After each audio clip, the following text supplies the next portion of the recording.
Okay, good morning, everyone.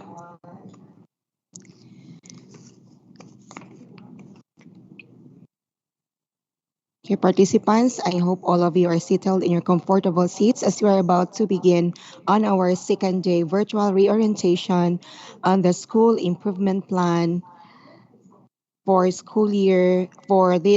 calendar year 2022.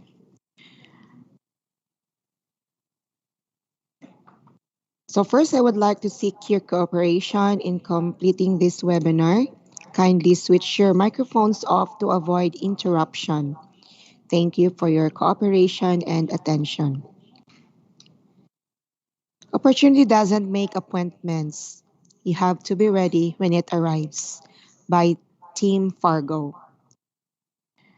To our Schools Division Superintendent, Dr. Edelberto L. Oplinaria, our Assistant Schools Division Superintendent, Rosemary T. Masesar, to our SJOD Chief, Dr. Maria Carmela T. Ablin, our CID Chief, Dr. Maria Eva S. Edon, our Administrative Officer 5, Sir Armando B. Pasok, Section Heads, SJOD and CID personnel, participants to this webinar. Good morning, everyone.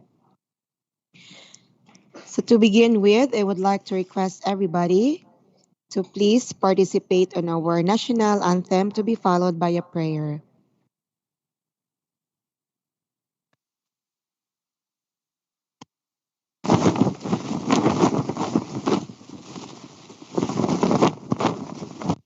Mayang mag-iibig sa silang maalala ng puso sa ating mo'y buhay. Ang hinilang, tuwing ka nang mag-ibig sa manlulupi, di ka masisig sa lahat at punog sa simoy at sa langit mong mga malilag ang tula, tawid sa paglay minamahal, ang islat ng wakaw at may tagumpay na nagdidinig, ang bituin na taraw niya at kailan ang may magdidinig, luwan ang araw ng ating pagsinta, buhay langit sa piling mo, ang higayang dapat may mga api, ang mamatay ng dahil sa'yo.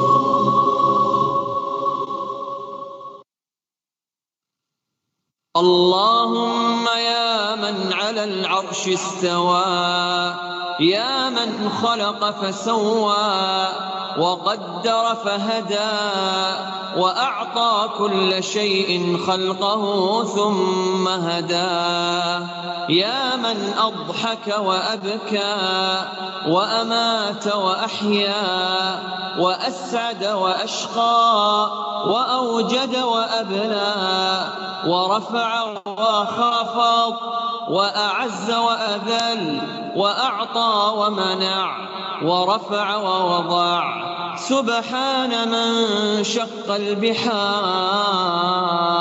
البحار وأجرى الأنهار وكور النهار على الليل الليل والليل على النهار يا من هدى من ضلاله وأنقذ من جهاله وأنار الأبصار وأحيا الضمائر والأفكار اللهم وفقنا لهداك واجعل عملنا في رضاك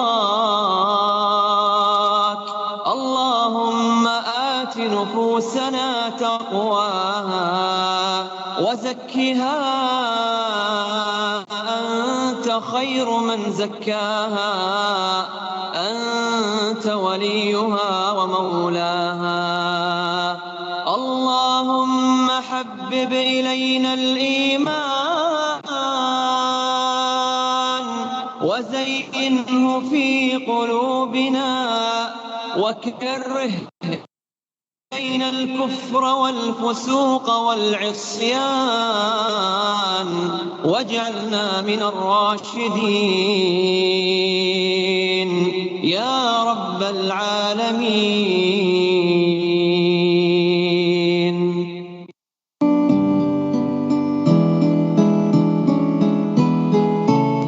Dear God, we praise and honor you as the Lord of our lives and the Lord over all the earth and beyond.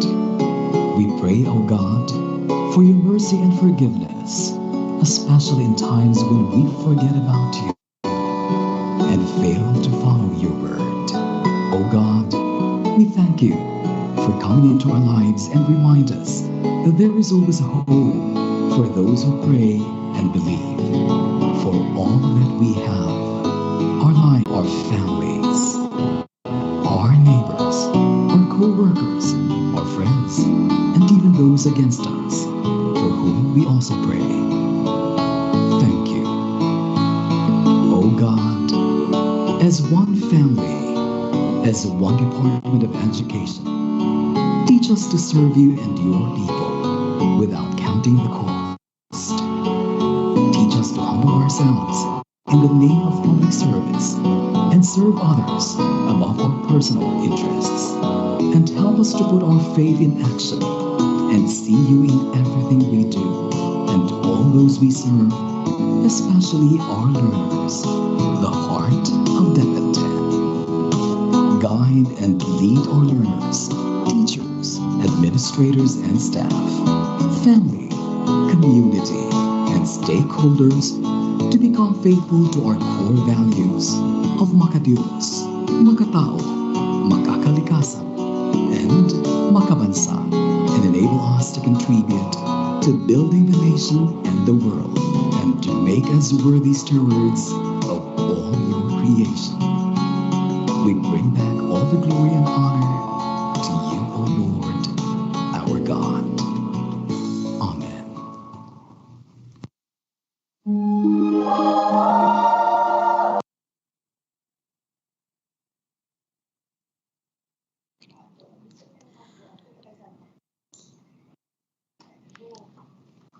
Okay, once again, good morning, everyone, and welcome to our second day webinar on our virtual reorientation and the school improvement plan.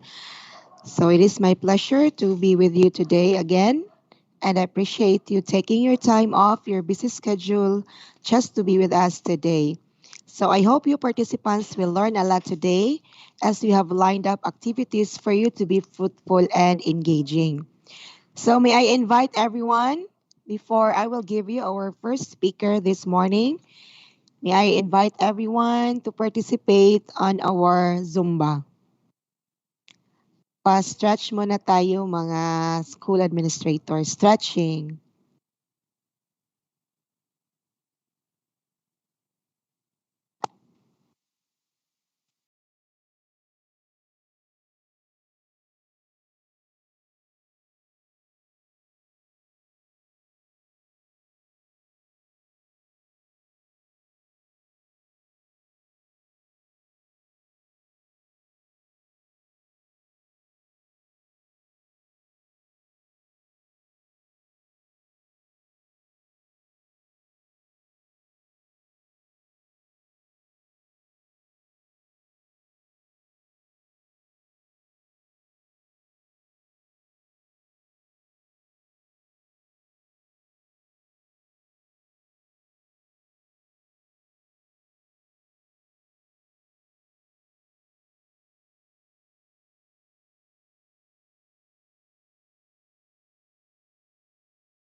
Live love.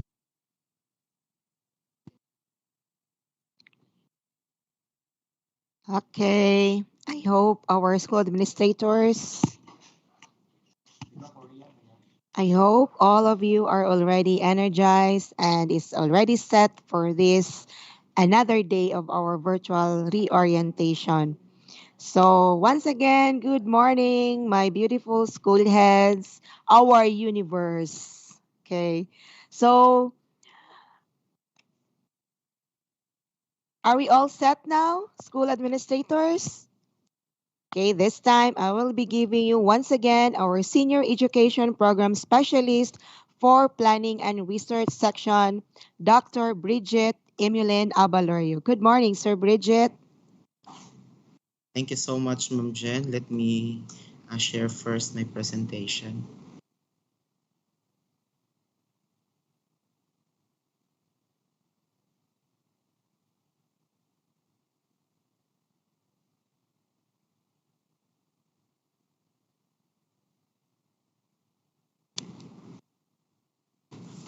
Okay, once again, good morning. Ma'am Jen, can you confirm if my presentations is on board?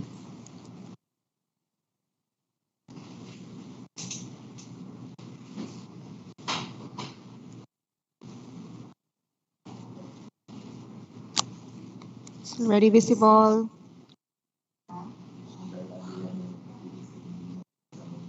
Okay. Good morning, everyone. For to start our uh, discussion proper for the second day of our virtual reorientation and the school improvement plan in preparation for the crafting of our SIP for the school year 2020 to 2023 to school year 2024-2025. Let's have first a quick review of what we've discussed yesterday. So we tackled the definition, the rationale of the school improvement plan, the importance of having a school improvement plan and the implementation of the plan. We also discussed the SIP development and implementation process where we we were reoriented that there are three phases of school improvement plan implementation. We have the assess phase, we have the plan phase, we also have the act phase. Then we discussed also yesterday the preparatory activities and the first two phases of SIP process. We have the assess phase and the plan phase. And at this juncture, I will now be sharing to you the guidelines in the implementation of school improvement plan, focusing on the third phase of the SIP cycle, which is the ACT phase. So for this reorientation for my presentation, the objectives are to test and review the proposed solution, to rule out the solution. So we have two objectives for the ACT phase of the SIP implementation. Again, to test and review the proposed solution and to rule out the solution. So yesterday, we tackled on the practices, the steps of crafting and planning our school improvement plan or preparing our school improvement plan out from the school's current situation. We analyze, we identify, we review, and we analyze our priority improvement areas. And after identifying the priority improvement areas of the school, then the SPT are now formulating a project team that are responsible now for the making of solutions to address the root causes, to address the problem, addressing also the priority improvement areas of the school. It is the project team who will make a project designs through the use of the project work plan and budget matrix template. And this project work plan and budget matrix will be shared now to the members of the school community planning team so that the school community planning team will use this in the crafting or in writing their school improvement plan. And after the crafting of the school improvement plan, the next step will be the preparation of the annual implementation plan, and that SIP also will be signed by all members of the school community planning team and will be submitted to the division office for approval. And once the school improvement plan is approved by our school's division superintendent, then that's the time that we can now implement the school improvement plan in our respective schools. And in the implementation process, that's what we call the act phase of the SIP cycle. Okay, so we will now okay, so before we will start our discussion, let's have first another activity through www.kahoot.it. So I'm now inviting again our participants, our school administrators from public elementary and secondary schools to visit kahoot.it, and we will be using the website for our activity.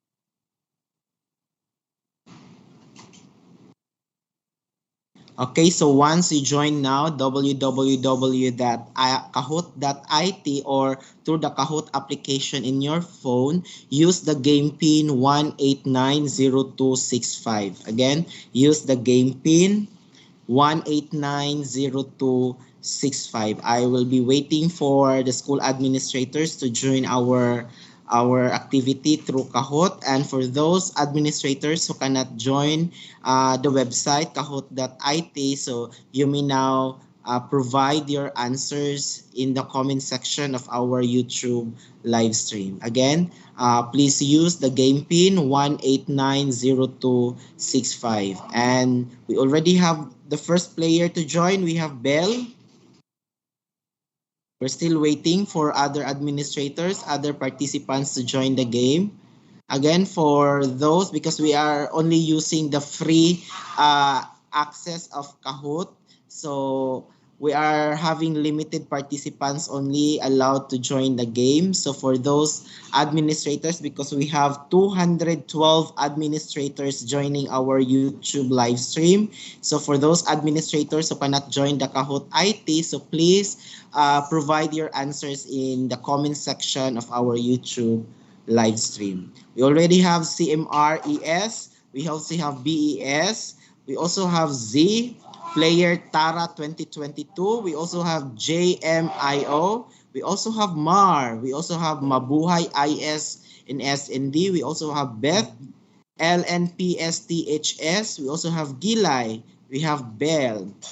We also have Lai, Joy Lane, Edith, Lin Lane. We also have Nides. I think this is Ma'am Umar. So we have 16 players now. Let's wait for, I think, 25 players so that we can start our game, our activity. We have John. Again, please use the game pin 1890265.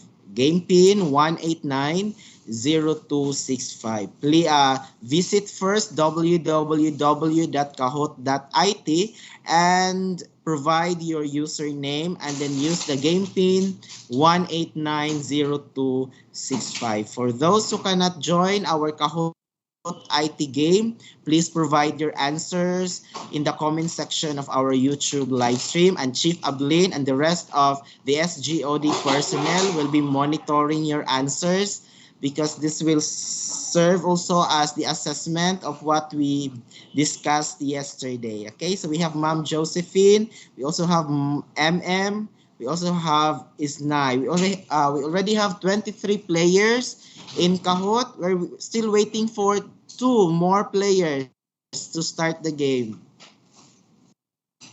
We're still waiting for others to join. We have Kahayag and we have MNHS. For those who still can join the Kahoot, please use 1890265 as your pin, and we will now start the activity.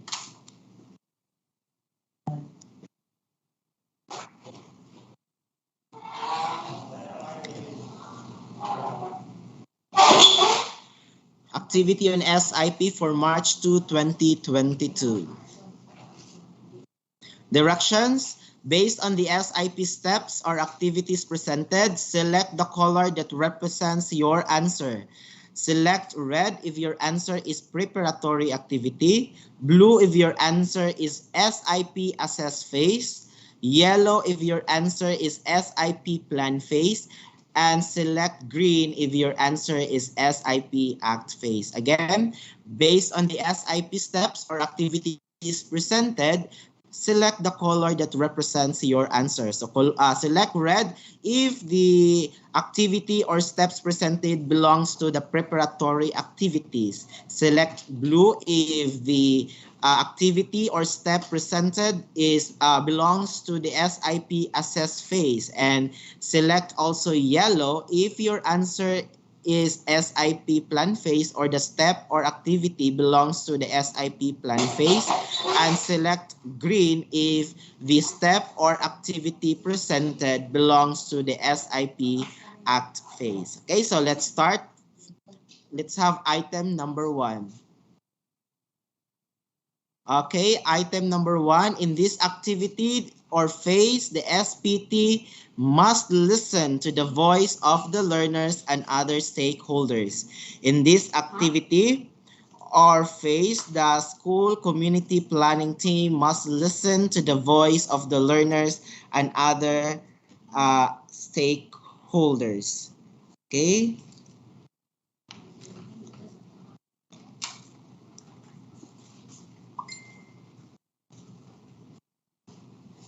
We have 5 answers pa.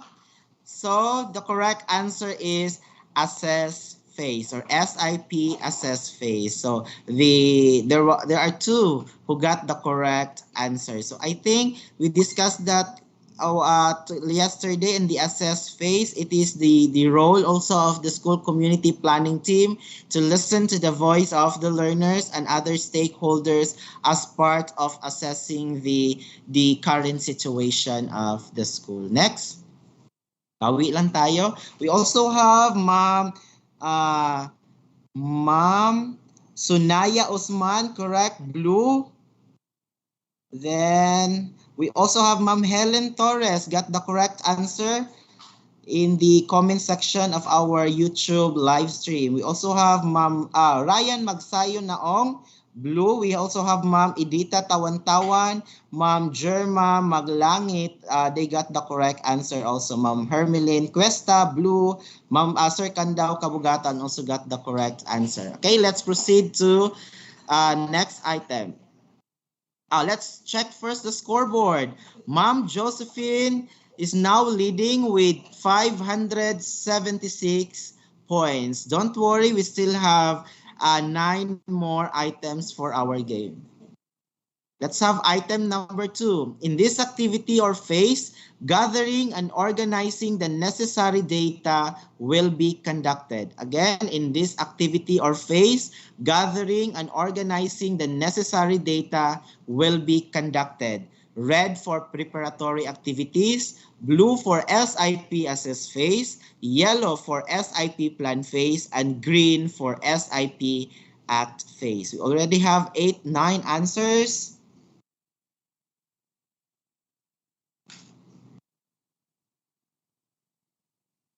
Let's check. We have the correct answer is red, preparatory activities, and 7 got the correct answer. It is in the preparatory activities that the school headed by the school principal will gather and organize the necessary data, and that will be conducted during the preparatory activities. Okay, let's check the scoreboard. We have leading Mar with 925 points, followed by Bing, 803 points, and followed by Beth, 775 points. Let's proceed now to third item. In this activity or phase, convene the SPT for orientation, vision sharing, and scheduling will be conducted. Again, in this activity or phase, convene the SPT for orientation, vision sharing, and scheduling will be conducted. Preparatory activities for red, blue for SIP assess phase, yellow for SIP plan phase, and green for SIP act phase. We also have Ma'am Zanaida Umar, di nako kasulod. So you just have your answers, Ma'am Zanaida, in the comment section of our YouTube live stream. Okay? Let's check. The correct answer is still in the preparatory activities, and 6 got the correct answer. Okay? So let's check the scoreboard. It is now Linlin leading the scoreboard with 974 points. Let's proceed. In this activity or phase, identify or review the priority improvement areas will be conducted. Again, in this activity or phase, identify or review the priority improvement areas will be conducted. Red for preparatory activities, blue for SIP assess phase, yellow for SIP plan phase, and green for the SIP act phase. Okay? Now, please select your answer in 3, 2, 1. Okay, the correct answer is assess phase. And majority got the correct answer with 6 players. The correct answer is SIP assess phase. Okay, so let's check the scoreboard. We have leading leading is MNHS with 1,366 points. Okay, so let's proceed to next item. Item number 5. In this activity or phase, writing the school improvement plan will be conducted. Again, in this activity or phase, writing the school improvement plan will be conducted. Preparatory activities, select red. If it is SIP assess phase, select blue. If it is SIP plan phase, select yellow. And if it is SIP act phase, select green. Again, a lot of school administrators also provided their answers in the comment section of our YouTube live stream, and Chief Ablin and the rest of the SGOD personnel are also monitoring your answers in the YouTube live stream. The correct answer is 6. The 6 got the correct answer, which is the SIP plan phase. It is in the SIP plan phase that the school improvement plan will be wrote or will be written. Okay, so the writing of the school improvement plan will be conducted in the SIP plan phase. Okay, so let's check the scoreboard. Still, MNHS is leading in the scoreboard with 2,061 points. Let's proceed. Item number 6, in this activity or phase, organizing the project teams will be conducted. In this activity or phase, organizing the project teams will be conducted. Red for preparatory activities, blue for SIP assess phase, yellow for SIP plan phase, and green for the SIP act phase. Okay. Let's check your answer in 3, 2, 1. The correct answer is assess phase, and 7 got the correct answer. Let's check the scoreboard. It is Bell who is now leading the scoreboard with 2,187, and it is also Bell has a streak with 3 correct answers in a row. Congratulations. But other players still have chances because we still have other items left. Let's proceed to item number 7. In this activity or phase, roll out the solutions will be conducted. In this activity or phase, roll out the solutions will be conducted. Preparatory activities, if it is red, SIP assess phase if it is blue, SIP plan phase if select yellow if it is SIP plan phase, and select green if the answer is SIP act phase. Let's check the answer. It is okay, the SIP act phase. And I understand because wala pa nato na-discuss ang act phase, we will discuss that in my presentation later on. So the correct answer is SIP act phase. From the word roll out the solutions, we are now acting or implementing the solutions as included in our SIP. Let's check the scoreboard. It is now who is leading the scoreboard with 2,288 points. Let's proceed to item number 8. In this activity or phase, developing project designs will be conducted. In this activity or phase, developing project designs will be conducted. Select red if your answer is preparatory activities. Select blue if your answer is SIP assess phase. Select yellow if your answer is SIP plan phase. And select green if your answer is SIP act phase. Let's check the answer in 3, 2, 1. Okay, let's check. The correct answer is, okay, the SIP plan phase. It is in the SIP plan phase that the project teams will develop project designs based on the priority improvement areas. Let's check the scoreboard. Still, is the leading scorer in our scoreboard with 2,921 points and up 8 places. Tara 2022 is the highest climber. Okay, let's proceed to item number 9. In this activity or phase, presenting the root causes to the school community planning or phase, presenting the root causes to the school community planning team will be conducted. Again, representing the root causes to the SPT will be conducted. Red, blue, yellow, or green. Again, for those who are not here in Kahoot, please type your answers in the chat and the comment section of our YouTube live stream because Chief Ablin and other members of the SGOD will be monitoring your answers. The correct answer is SIP assess phase. Let's check the scoreboard. Okay, it is who is now leading the scoreboard with 3,543 points, and it is also has a streak with 4 correct answers in a row. Congratulations. And now let's proceed to the last item. In this activity or phase, preparing the annual implementation plan or AIP will be conducted. In this activity or phase, preparing the annual implementation plan or AIP will be conducted. Red for preparatory activities, blue for SIP assess phase, yellow for SIP plan phase, and green for SIP act phase. Let's check the answer in 3, 2, 1, 0.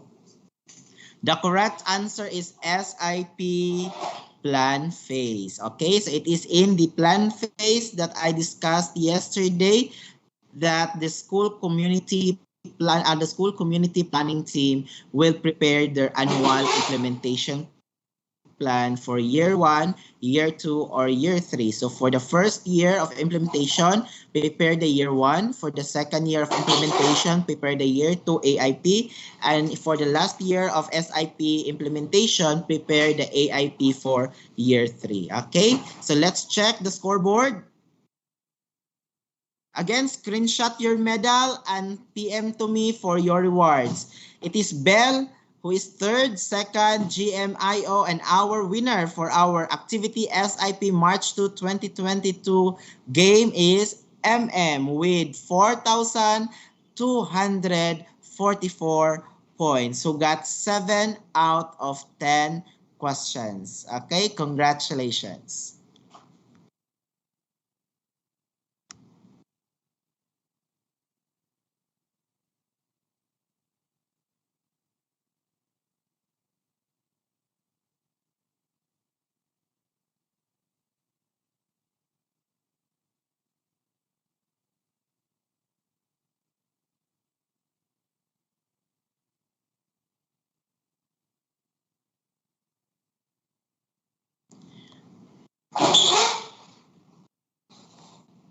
Okay, so now let's proceed to the discussion proper. So yesterday we discussed the preparatory activities and the first 8 steps in the preparation and implementation of SIP in our respective schools. We have steps in the first phase, which is the assess phase, then steps also in the plan phase. But prior to the assess and plan phase, we also have preparatory activities. So step 1, prepared for SIP development. Step 2, under assess phase, we have to identify or review the priority improvement areas. Step 3, analyze the priority improvement areas. Step 4, review the general objectives and targets. Step 4, formulate solutions. Step 6, develop project designs. Step 7, write the school improvement plan. And of course, step 8, preparation of your annual implementation plan. And the step 4 to 8 is under the second phase of SIP cycle, which is the plan phase. And at this juncture, my presentation will be anchored to the steps under the ACT phase, which is the last cycle or the third cycle, the third phase of the SIP cycle. So the ninth step is to test the solution. I remembered Dr. Apat yesterday discussed what about the effectiveness of the solutions created or formulated by the project team. So that effectiveness will be identified in step number 9, which is to test the solution. So before you implement the solutions written as projects in your AIP, test it first on a small population to reduce the risk of failure, and so you can make necessary adjustments in the implementation. So you can choose, for example, a section out of an entire grade level. Your project team may opt to test all the identified solutions and then choose the most effective one to rule out. Okay, so compare your data before and after testing the solution. So if the solution is not effective, revisit the implementation process to see where improvements should be done. Okay, so after nahimo or na-formulate ni project team ang ato ang mga solutions, and that solutions are also included in the SIP or in the writing of our school improvement plan. It is also included to make it align sa ato ang annual implementation plans, and then our school improvement plan is already approved by the schools division superintendent. So dili ta diretso nga atoa siyang i-implement. I understand in the last cycle nga purag some of the, I think majority, because I conducted a study on SIP, and majority of the school administrators failed to follow or adhere the step 9 of the SIP implementation, which is to test the solution first before the rollout.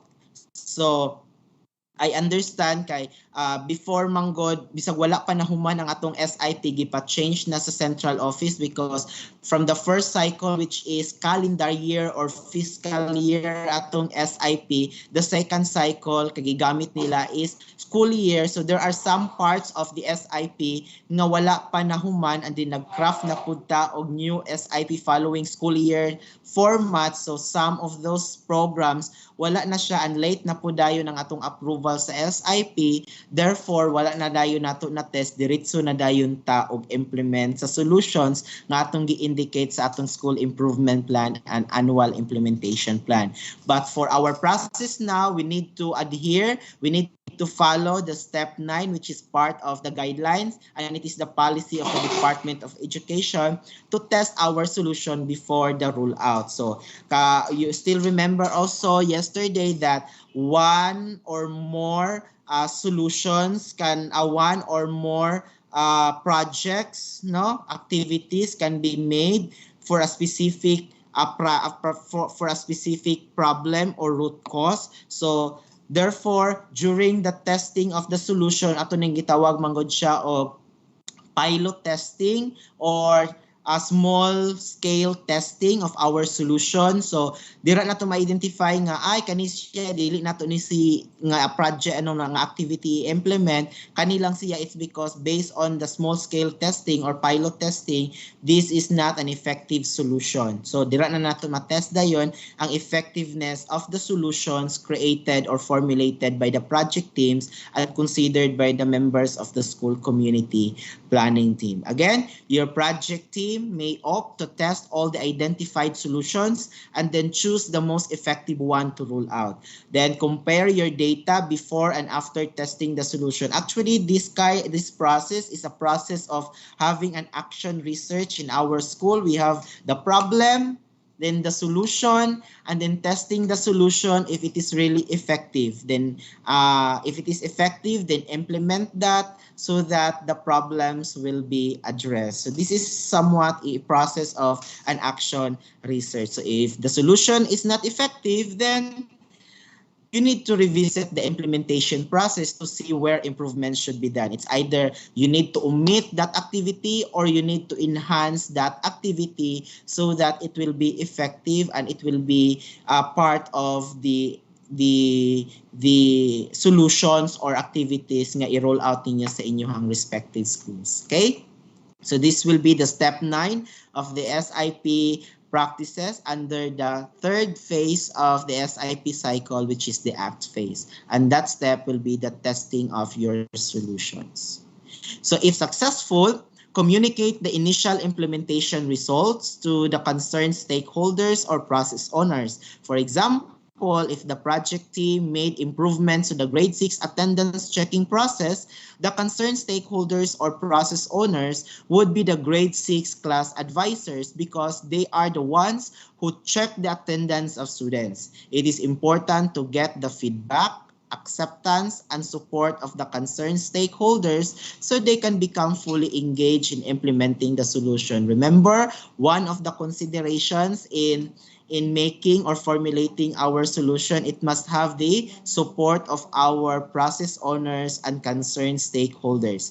And this ensures that solutions will continue to be carried out even after the project period is done. And that's what we called another consideration. It must be or it should be sustainable. So for solutions that address problems or issues in the teaching and learning process, the project team may communicate the improved process through the school's learning action cells or LACs and make sure that your LAC action plans are also aligned to your implementation plans as well. Okay, so make sure that in your annual implementation plan, you have there the activity on having LAC sessions because the human resource development section, Ma'am Jen and Sir Jong, is also particular of having your annual implementation plan as attachment of your LAC session proposals. It may making sure that your LAC session proposals or the LAC activity or LAC sessions is also incorporated in your annual implementation plan. And it is in the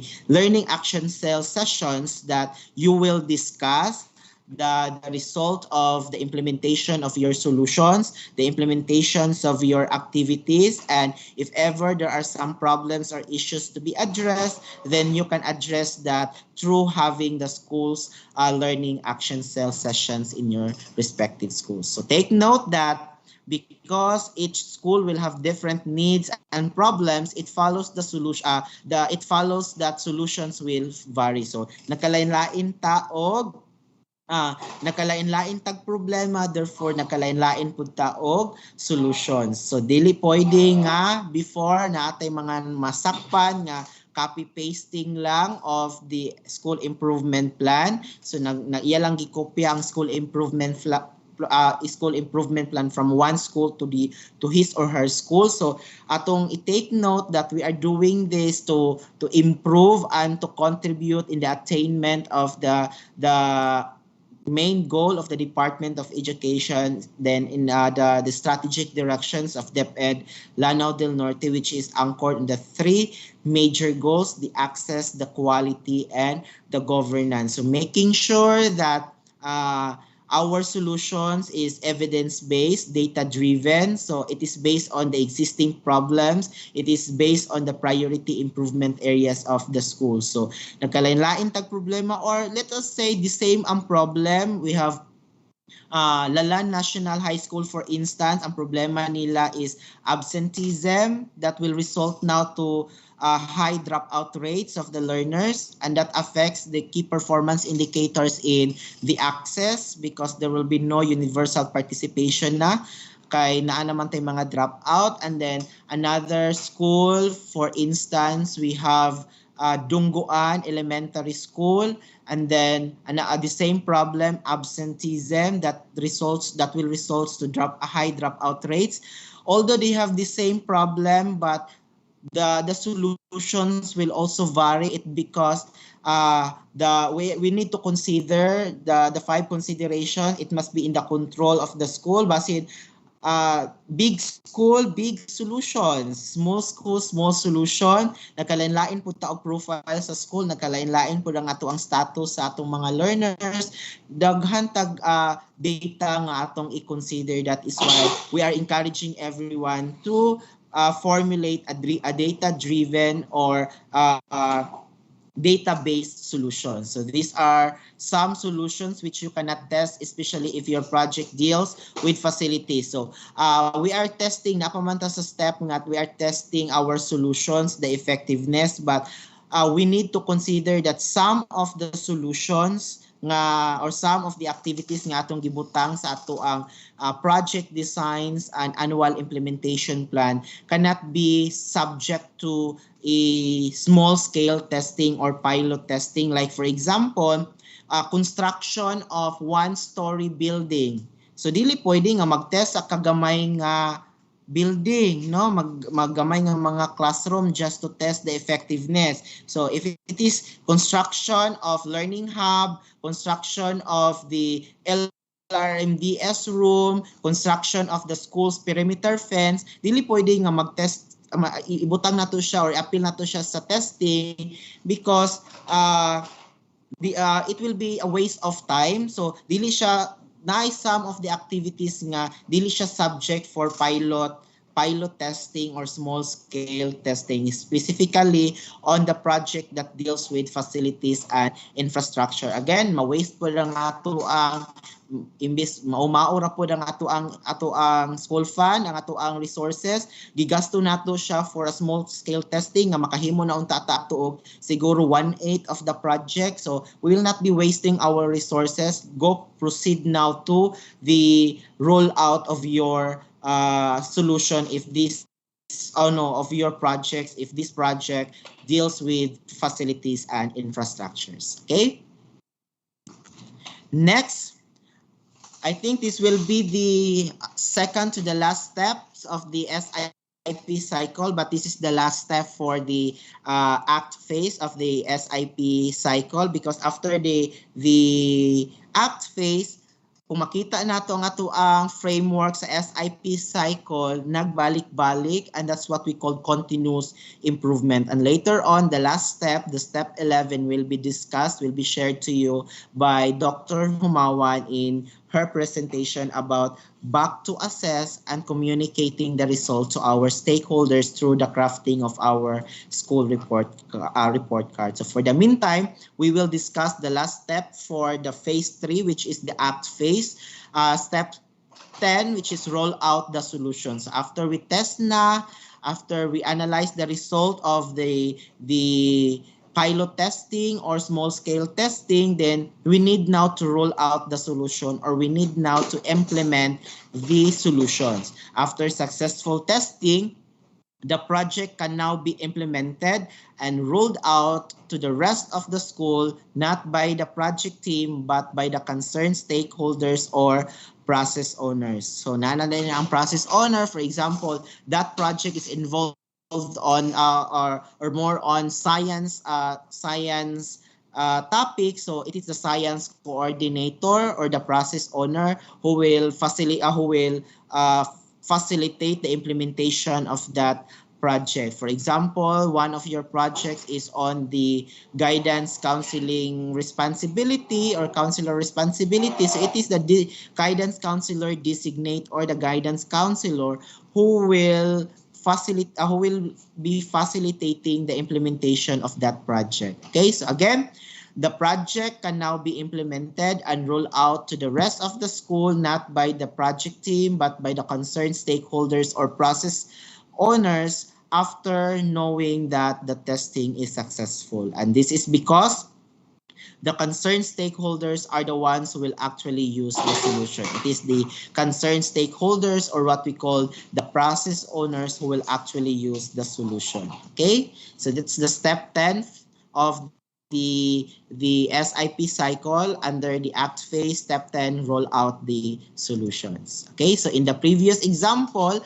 of improving the attendance checking process, the grade 6 class advisors who went through the pilot test are the concerned stakeholders. Experiencing the improved process, they are the best people to share the process to class advisors in other grade levels. You as the project team, however, will continue to guide the the concerned stakeholders as they implement the solution. So it is the project team who is responsible in guiding the process owner or the concerned stakeholders. You may provide training and other interventions like maximizing our NSET, maximizing our LAC sessions so that you can provide technical assistance and training to the process or to aid the process owners in the implementation of the solution. You can also have orientation before the rollout, or giving orientation to the process owners, to the concerned stakeholders on how they can implement the approved solution.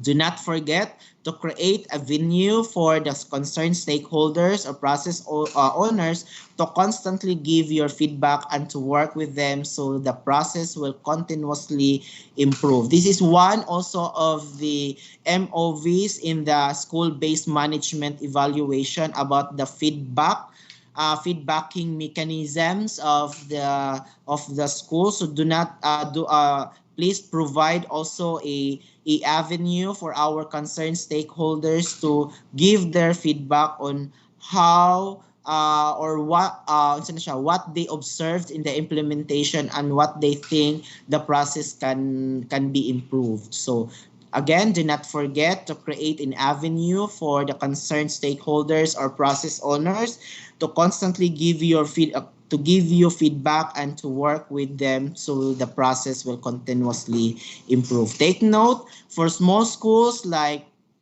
primary schools, the project team may also be the process owners. Okay, so go directly na lang. For example, if this project is on guidance counseling project, so make sure diretso na lang dayon that the project team leader will be the process owner, the designate guidance counselor. If the project is more on, or the problem is the reading skills of the learners, and you formulated the project team, so make the English coordinator in your school be the project team leader or part of the project team, so that nanadaan nakasabot na ang English coordinator on the different steps and procedures in the implementation of the programs, activities, and projects in addressing the key performance indicator, which is the reading literacy skills of your learners. Okay?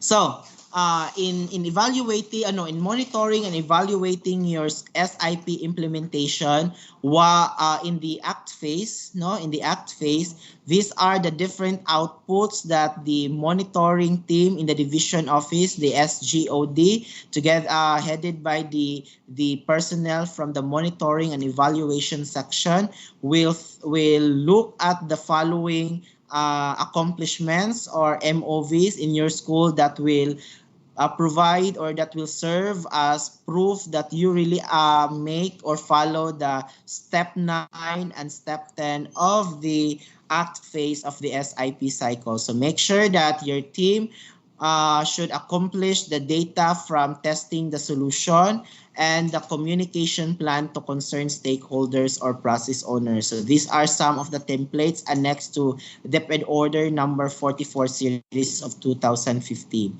Then your team should be able also to accomplish the following: the training plan and other interventions to roll out your solutions, like the learning action cells proposal na adito nga one of the purpose is to train or to orient the members or the process owners or the concerned stakeholders in the implementation of the solution. And also your team should accomplish the plan to gather feedback from concerned stakeholders. This is the feedback form or feedback template that you can give now to stakeholders, or what are your action plans that these concerned stakeholders can provide you a feedback. Okay, so this will be the feedbacking mechanism of your school to to gather the feedback from the concerned stakeholders. Okay, so at this juncture, we will be having another activity, practices of SIP implementation. Okay, actually, this is the tool that I used in my study last year about the assessment of the school improvement plan implementation in the division of Lanao del Norte.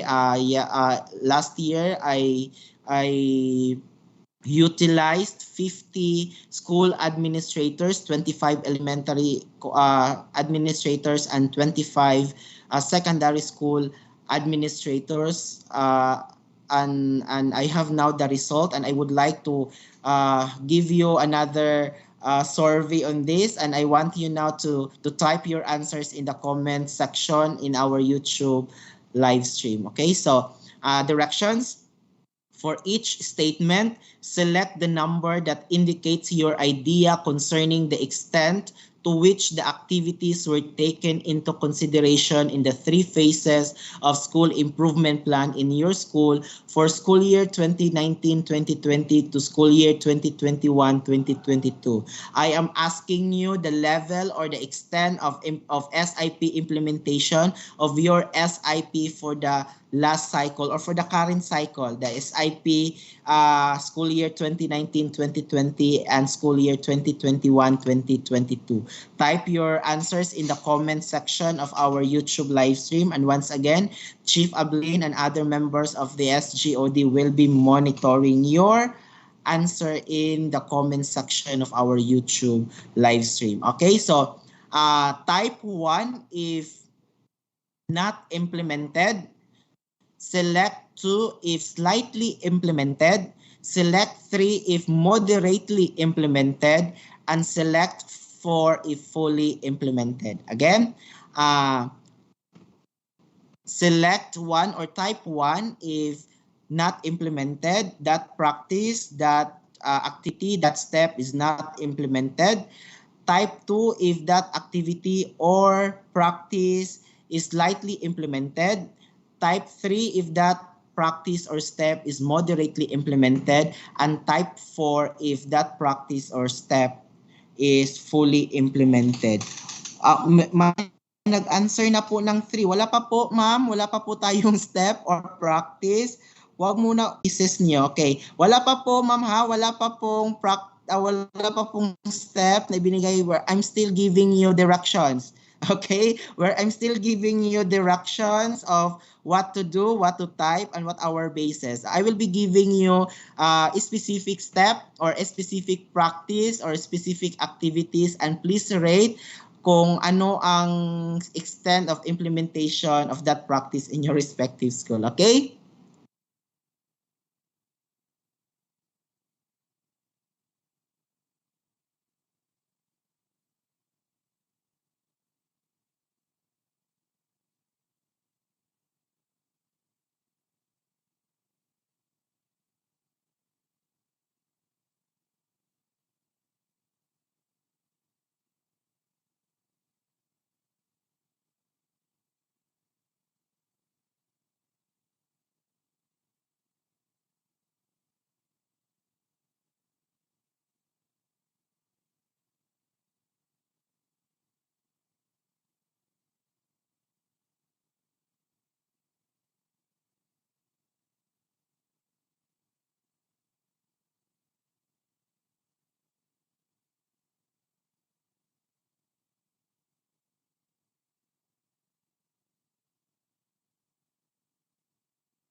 Okay, sorry for that. Okay, so para malaman natin that your answer is belongs to assess phase, so type A S dot item, which is item 1 for item number 1, then dash not again, a dash, tama ba yung directions ko? Okay, AS period, AS period number 1, which represents item 1, and then dash your answer. 1 not implemented, 2 slightly implemented, 3 moderately implemented, and 4 fully implemented. Yan po, na-unmute ko na po yung sarili ko. Okay?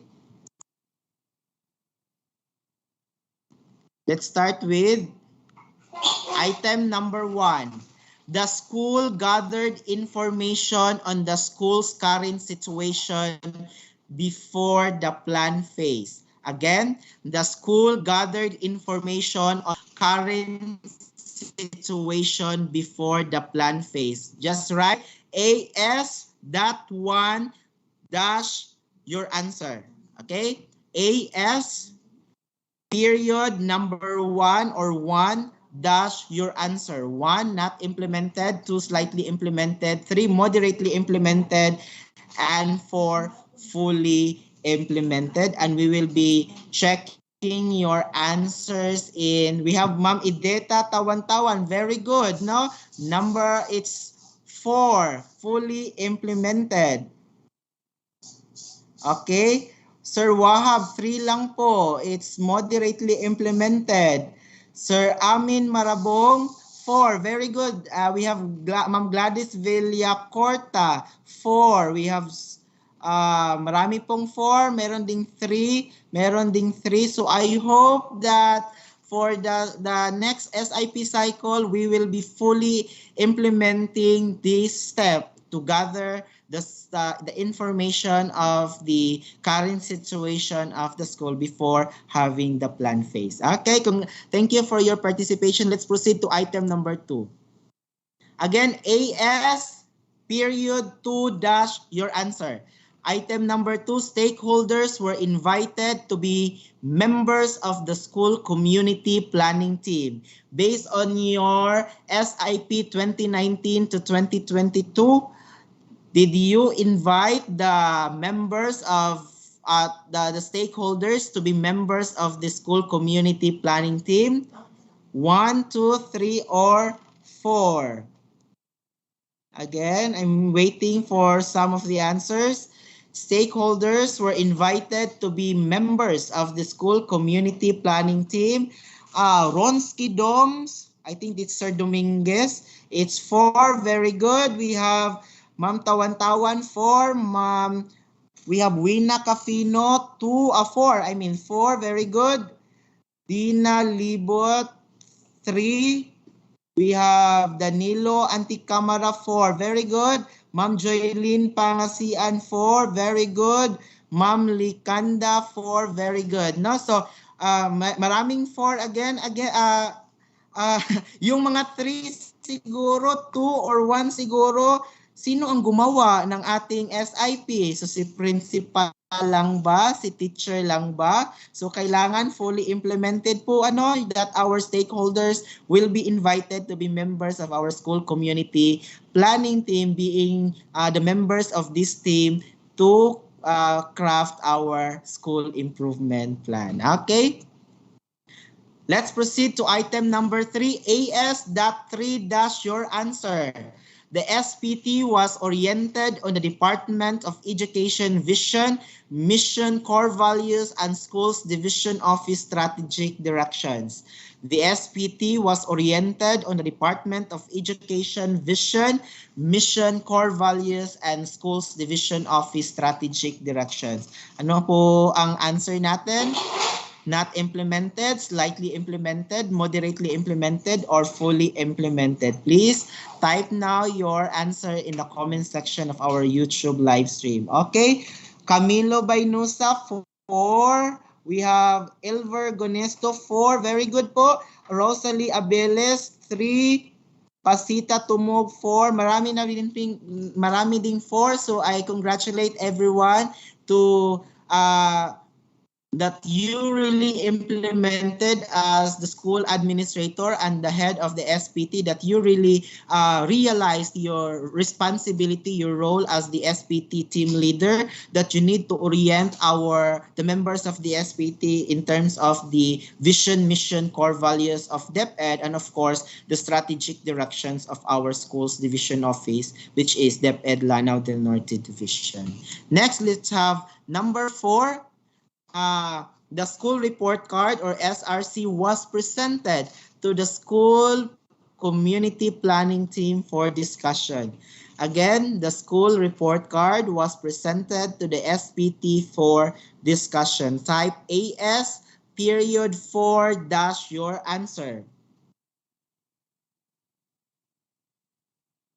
Okay, the school report card or SRC was presented to the SPT for discussion. Let's have, very good, marami ding 4, merong 3. Okay, so make sure that your approved SRC for the last year will be presented to your school community planning team for the discussion of what will be to sustain and what will be to develop or no, to enhance ng mga activities for the next implementation. Very good po. Next, SIP assess phase number 5. AS.5 dash your answer. Gap analysis between the school data and the division targets was done. Gap analysis between the school data and division target was done. Okay, so type AS period 5 dash your answer. Once again, Chief Ablin is on board and the other members of the division SGOD, and they are monitoring your answers in the comment section of our YouTube live stream. Okay, so we have, wala pa po. Okay, 5. Ma'am Edita Tawan-Tawan is very active. Thank you, Ma'am Edita. And your answer is 4. Very good. Sir Elver, 3 lang. And then Ma'am Girly 4, very good po. Serini Montesa 4, marami ding 4, mayroong kaunti may 3. So I hope that we will fully implement the gap analysis between the school data and the division target as part of the SIP cycle. Okay, let's proceed to item number 6. The SPT identified and analyzed the school priority improvement areas. Again, item number 6, the school community planning team identified and analyzed the school priority improvement areas or PIAs. Type AS.6 dash your answer. 1, not implemented. 2, slightly implemented. 3, moderately implemented. And 4, fully implemented. Next, number 7. The SPT has organized project teams to work in addressing the PIAs. The school community planning team has organized project teams to work in addressing the PIAs. Type your answer AS.7 dash your answer 1, 2, 3, or 4. Next, we have number 8. Item number 8, the project teams have identified the real need and problems of the learners and stakeholders. This is on the concern of listening to the voice of the learners and other stakeholders. So we have the project teams ba ninyo identify the real need and problems of the learners and stakeholders. Please type now the level of implementation of this practice or of this step. Type AS.8 dash your answer 1, 2, 3, or 4. Let's proceed to item number 9. The SPT analyzed the school processes to understand further why and where the needs and problems exist. The SPT analyzed the school processes to understand further why and where the needs and problems exist. Type your answer AS.9 dash your answer 1, 2, 3, and 4. And let's proceed now to last item for SIP assess phase. Root cause analysis was conducted to uncover the real source of the focused problem. Root cause analysis was conducted to uncover the real source of the focused problem. Type AS.10 and then dash your answer 1, 2, 3, and 4. Okay po, no, nakakataba po ng puso that your answers are 4 and 3. It means that you as school administrators together with all members of the school community planning team are always doing your best to fully implement the practices, the steps in the assess phase of the SIP cycle. So at this juncture, we will proceed now to the SIP plan phase. I will be presenting to you again 10 items, the 10 steps and activities of the plan phase of the SIP cycle. Type your answer. At this phase, you need to write P dot item number dash your answer. Again, P dot item number dash your answer. Okay, so let's start with item number 1. So type P dot 1 slash your answer or dash your answer. Okay, so school's general objectives and targets were reviewed as basis for planning the programs, projects, and activities. In the plan phase, the school's general objectives and targets were reviewed as basis for planning the programs, projects, and activities. Type P dot or period 1 dash your answer 1, 2, 3, and 4. Okay po, salamat po. Marami pong 4. Meron ding 3. So congratulations for those principals who fully implemented this kind of step or practice in the SIP cycle. Okay, let's proceed to item number 2. Several solutions were formulated based on the root causes. Several solutions were formulated based on the root causes. Okay, so type your answer P dot or period 2 dash your answer 1, 2, 3, and 4. Several solutions were formulated based on the root causes. Next, item number 3. The project teams developed project designs of the formulated solutions. The project teams developed project designs of the formulated solutions. Type your answer P period 3 dash your answer 1, 2, 3, and 4. Meron po, marami pong 3 for this for item number 2 pala. Okay? May nag-answer pa po ng item number 2. I'm still waiting for the answers of item number 3. Meron pong 3, marami ding 4, merong 2. So I hope that we will fully implement this practice, this step in our next SIP cycle. Okay, let's proceed to item number 4. The SPT or the School Community Planning Team reviewed each project design for quality assurance. The School Community Planning Team reviewed each project design for quality assurance. This is the step of the plan phase that the School Community Planning Team is utilizing the project designs formulated by the project team. Okay, so type your answer P.4 dash your answer 1, 2, 3, and 4. Now let's proceed to item number 5. Item number 5, the writing of the SIP and AIP were based on the prepared project work plan and budget matrix. Not copy-pasted from other source, but the SIP and the AIP were written based on the prepared project work plan and budget matrix. So type your answer P.5 dash your answer 1, 2, 3, and 4 for item number 5. We have Gisette Lumusad, 4 po, fully implemented. Very good po. Ma'am Gracie Yap, 3 lang po, moderately implemented. Sana po fully implemented na for the next cycle.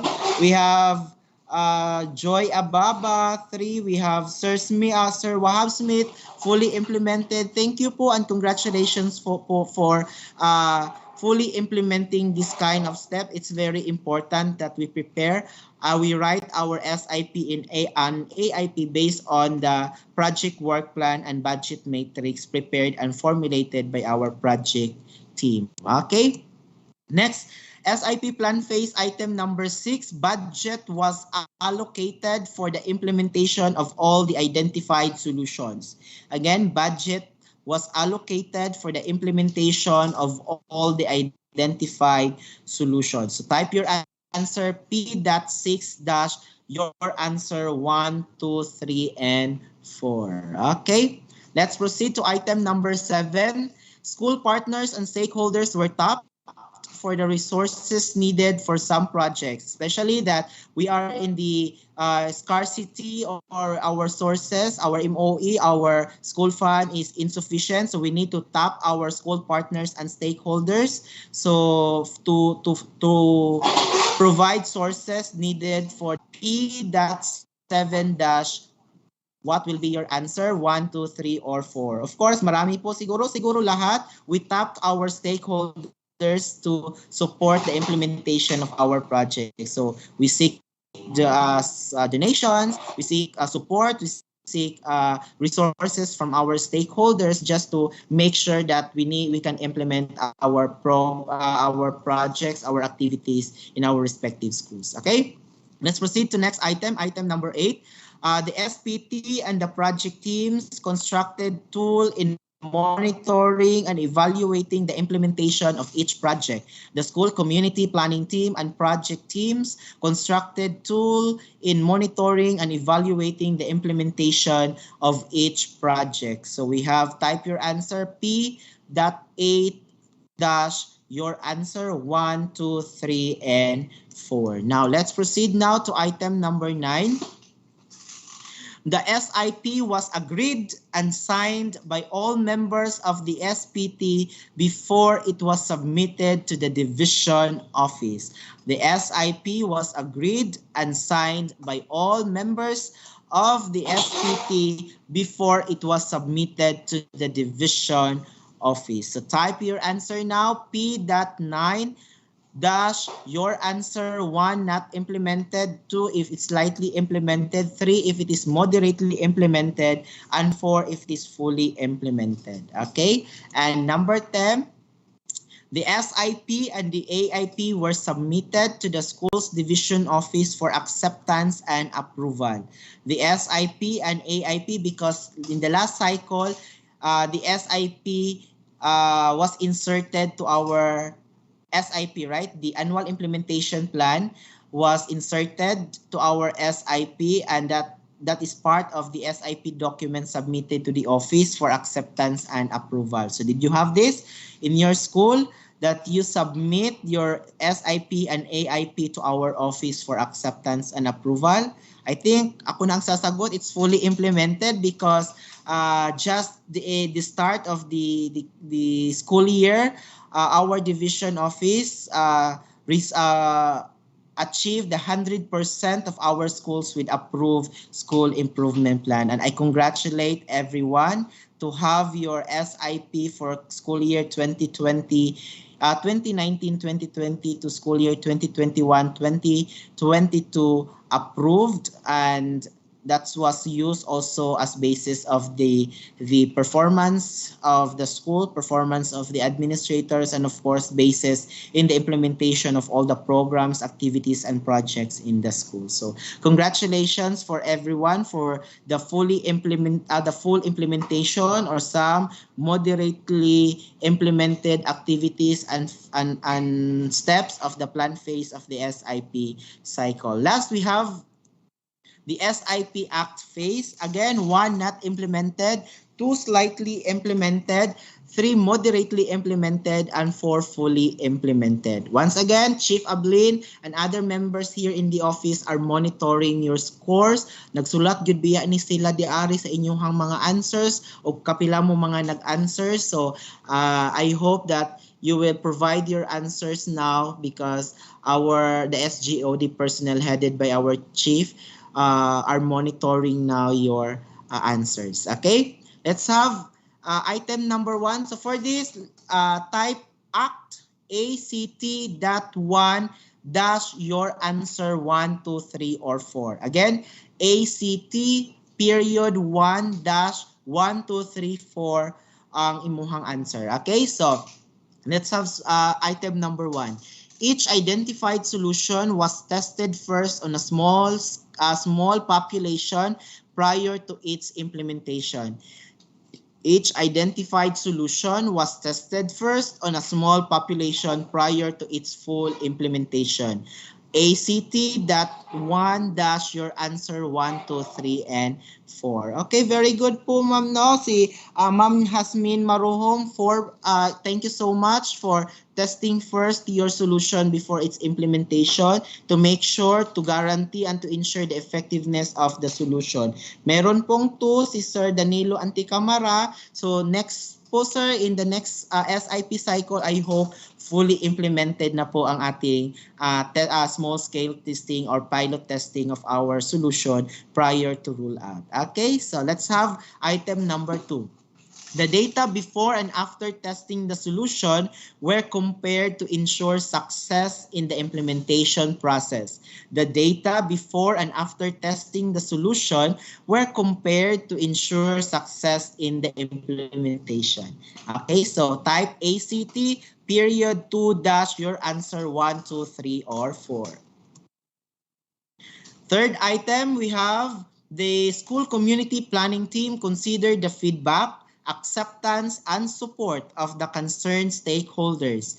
The school community planning team considered the feedback, acceptance, and support of the concerned stakeholders. Please type ACT period 3 dash your answer 1, 2, 3, or 4.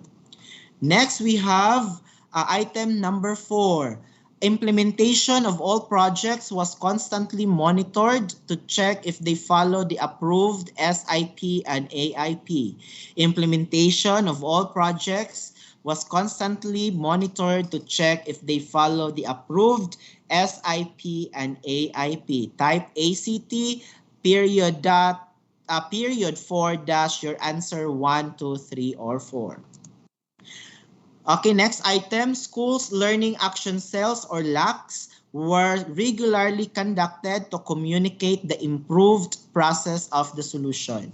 The schools learning action cells or LACs were regularly conducted to communicate the improved process of the solution. Type your answer, act period 5 dash your answer 1, 2, 3, or 4. Okay, sixth item, progress reports were communicated to the community and other concerned bodies properly. Progress reports were communicated to the community and other concerned bodies properly. Type ACT period 6 dash your answer 1, 2, 3, or 4. Okay. Next, we have the SIP Act Phase item number 7. The school provided a venue to the concerned stakeholders for their feedbacks. Again, the school provided a venue to the concerned stakeholders for their feedbacks. Type your answer ACT period 7 dash 1, 2, 3, or 4. That's your answer, okay?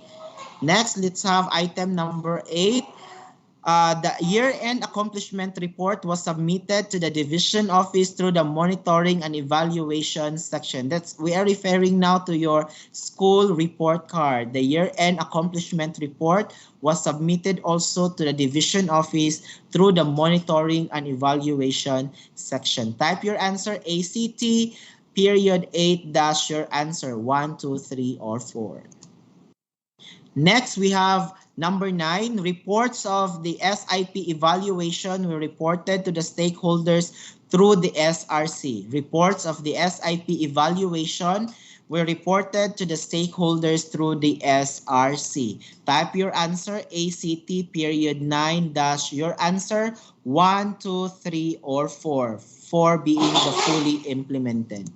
And last item for our activity, The school compiled the progress report, M&E report, and feedbacks of the stakeholders, because these reports are very important, especially in the school-based management evaluation. Again, the school compiled the progress report, M&E report, and feedbacks of the stakeholders. Type your answer ACT period 10 dash your answer 1, 2, 3, and 4. Okay?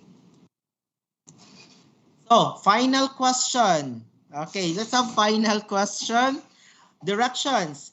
Answer the question in 1 to 3 sentences only and type your answers in the comment section or chat box. Okay, so we will be reading your answer.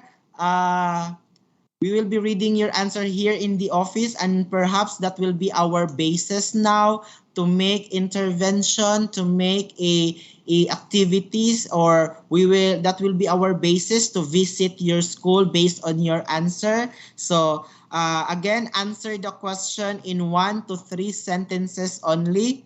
So it could be 1 sentence, 2 sentences, or 3 sentences. And type your answers in the comment section or chat box in the YouTube live stream. Okay? Ma'am Anita Sabado still watching from Balagatasa ES. Thank you po for keep of still watching our discussion, and I congratulate everyone who participated to our activity. So we'll have final question before we proceed now to other parts of my presentation. Ang question lang naman is this, very simple, and everyone can answer if they really implemented their school improvement plan in their respective schools. How do you find the implementation of the SIP in your school for the school year 2023-2020 to school year 2021-2022? Again, how do you find the implementation of the SIP or school improvement plan in your school for the school year 2019-2020 to school year 2021-2022? So I will be giving you 5 minutes, no? 5 minutes to write your answer in the comment section of our YouTube live stream.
Okay, I think mayroon na ang mga sagot na nababasa na po namin sa ating YouTube live stream ang inyong mga sagot.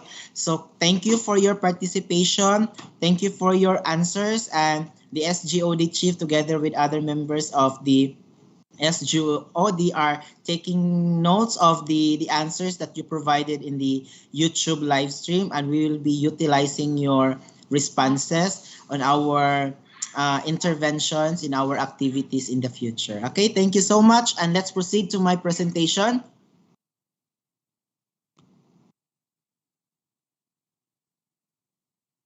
Okay, so let me share to you, since as I said, I conducted a study in kuan kanang our schools division superintendent told me to conduct an assessment of the SIP implementation in the division of Lanao del Norte. So I conducted a mixed method studies on the SIP practices and objectives, and I would like to share to you out of the 50 school administrators who participated to the assessment process. These are the results of the findings of the study for the practices. The SPT and the practices of the SPT analyze the school processes to understand further why and where the needs and problems exist. It's only moderately implemented. Root cause analysis, kanila ang mga moderately implemented nato nga mga practices or steps or activities in the SIP implementation. The rest fully implemented ang atuang mga activities, and I would like to congratulate our school administrators for that, being the head of the school community planning team. Second, root cause analysis was conducted to uncover the real source of the focus problem. This practice also was rated only moderately implemented. Gap analysis between the school data and the division targets was done, moderately implemented only. The SPT and project teams constructed tool in monitoring and evaluating the implementation of each project, moderately implemented only. We have the data before and after the solution were compared to ensure success in the implementation process, moderately implemented only. And last practice nga moderately implemented, each identified solution was tested first on a small population prior to its full implementation. In terms of the SIP objectives, that is also indicated in our school report card. To enhance the SBM level of practice, slightly realized ra jud siya, no? Still, we have some of our schools in the division of Lanao del Norte nga level 0 na ay level 1, so only few ang level 2 and level 3. So that's one siguro of the objective, no, that we need to take kung unsa day ang problema. We need to gather information nganong ingani man ato ang level for how many years. So we need to have a project, we need to have an activity in our school that will enhance our level in terms of SBM practices. Next, we have to increase the objective of increasing the learners' MPS in the division achievement test, slightly realized lang gihapon for the last 3 years. So I hope that you will also consider of gathering information about the mean percentile scores of our learners, the academic performance of our learners, and kung makita nato nga naay problema, then it will be part of our priority improvement areas. And last objective na slightly realized lang siya is to increase the students' literacy levels. So, naagi hapon bisan karon nga tuig, out of 64 researchers already presented their paper to the schools division research committee. Majority are on the problem of the literacy level of our students. So I hope kung the problem is also existing in your respective schools, you can have it as your priority improvement area, that you can formulate a solution, a project, or an activity that will enhance the literacy level of your students. So these are the practices and the objectives nga something kailangan nato nga i-focus, no? kailangan po na mo i-focus as the division personnel on how we can help you on these practices and how we can help you to achieve these objectives. Kay moderately implemented raman siya and slightly realized in terms of the objectives. Okay? Now, actually the SIP process flow chart and timetable. Actually, sa afternoon session pa ni siya, but I will discuss it karon so that the activity na lang nato sa afternoon session will be utilized for our katami activities. Okay, so after sa ako ang process flow chart and timetable, the last topic will be presented by Dr. Humawan. And then after Dr. Humawan, she will provide you the link of the Katami, and the afternoon session, the whole time for the afternoon session will be given to all of you so that you can participate and provide your comments and feedbacks through our Katami system. Okay, so allow me now to present to you the SIP process flow chart and timetable, and I hope everyone will focus the flow chart, the timetable kay usahay ra ba moingon dayon mo anhisa ako ang kuan during the OPCRF kay sir pahangyo ako sir kay wala ko kabalo kung mao din na siya ang timeline. So we will be having the same flow chart and timetable now for our SIP cycle or SIP implementation in our respective schools, and the process flow chart and timetable will be used by the division office in terms of monitoring and in terms of providing you reviewing your OPCRF SIP objectives. Okay, so these are now the process flow chart and timetable for our SIP 2023-2025. So we have the schedule and the activities. So starting May to June 2022, pero pwede na nga as of today, pwede na mo mag-gather of information that are necessary in the crafting of your SIP. So for the division office, we are giving you the month of May and June 2022 for the preparatory activities like gathering and organizing the necessary data, forming the school community planning team, having a meeting with the SPT for the orientation, vision sharing, and scheduling. So this will happen in May to June 2022. We also base this timeline in our DepEd Order number 29 series of 2021, which is the school calendar for school year 2021-2022, and our end of school year will the classes will end this coming June 24. No, so ang last exam nato is June 24. So kanang June 24, after June 24 dira pagid ta makahimo sa ato ang school report card kay kailangan man pud nato ang academic performance sa atong mga bata. So June 2022 or the whole month of June, you can have the steps of identifying, reviewing your priority improvement areas, katulang mga naanamoy data, then analyzing the priority improvement areas. And by June 24 to 28, Dr. Humawan will discuss this and will provide you corrigendum for the issued memorandum nga ang yung submission is not June 24, but we need to consider also the end of classes or the end of the school year, which is June 24. So kana pa lang nga time na atay data for the promotion rate of our learners, for the academic performance of our learners. So that will be the starting date for the submission of the school report card for approval. So June 24 to 28, 2022 will be the submission of school report card or SRC for approval. Okay? And then July 4 to July 22, 2022. Again, July 4, that's the, I think, 3 weeks of July. July 4 to July 22, 2022.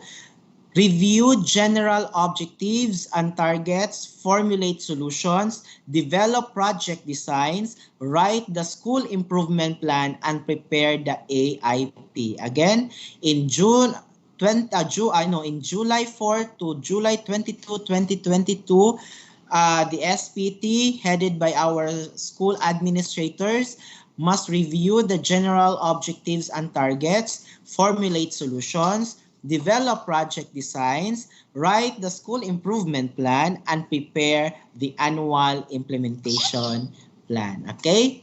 So after July 22, we have July 25 to 29, 2022, submission of school improvement plan for school year 2023 to 2025 to the division office for approval. Again, July 25 to 29 ra ang ato ang submission for SIP for school year 2023 to 2025.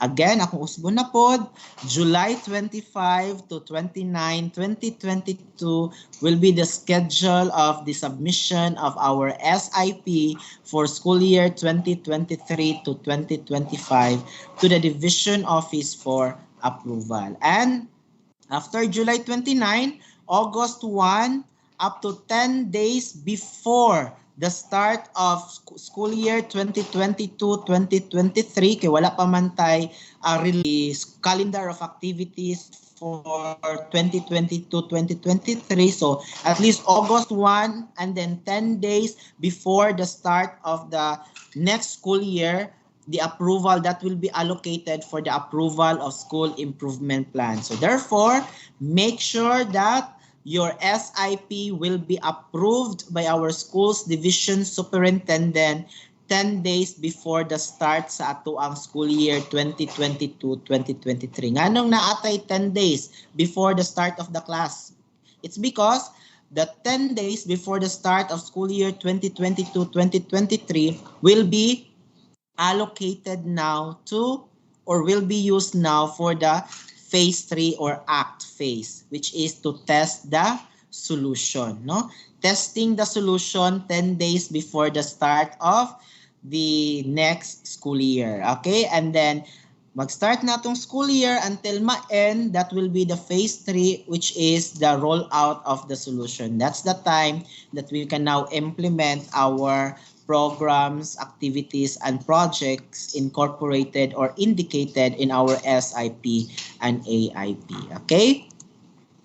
Now, still belong siya or within the school year 2022-2023, you need also to check progress of your AIP implementation. Okay, so we have monitoring and evaluation based on the date that you specified in your project work plan and budget matrix and in your monitoring and evaluation tool. And then 10 days after the end of the school year 2022-2023, you need to submit now the school report card, and then you need to attach the annual implementation plan for year 2, and that will be submitted to the Office of the Senior EPS for Monitoring and Evaluation, and EPS 2, we have Dr. Humawan and Dr. Kabahog. So your SRC now must have the attached AIP for the next year implementation as also a basis for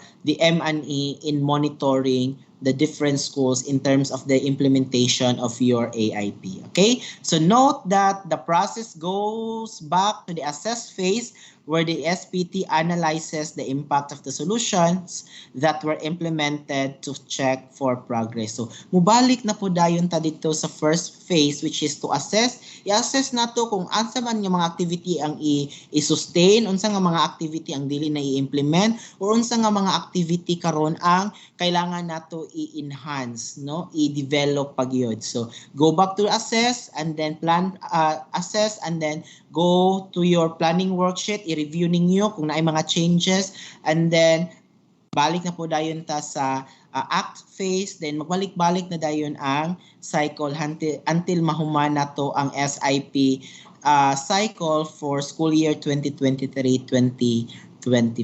Okay, so I hope nasabtan nato no ang ato ang schedule, na nakuha nato atong process flow chart and timetable, because this will be very crucial now atong schedule in terms of giving you points in your OPCRF.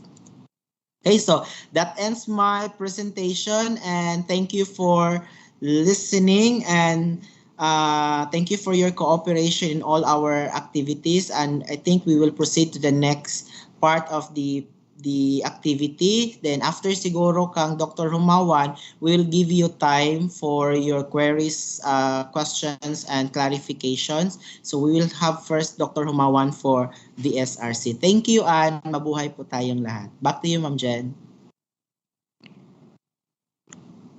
Okay, thank you so much, Sir Bridget, for that very comprehensive discussion on the phase 3 of the school improvement plan implementation. So this time, without much further ado, I will give to you our next speaker this morning, our Senior Education Program Specialist for Monitoring and Evaluation. Help me in welcoming Dr. Ivy T. Humawan. Ma'am Ivy, good morning.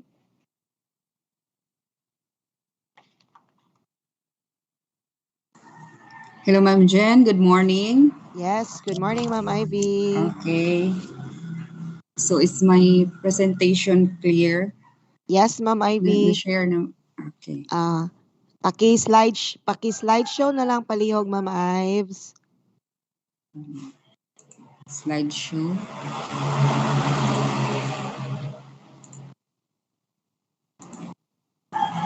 Okay na, Ma'am Jen? Okay, once again, good morning.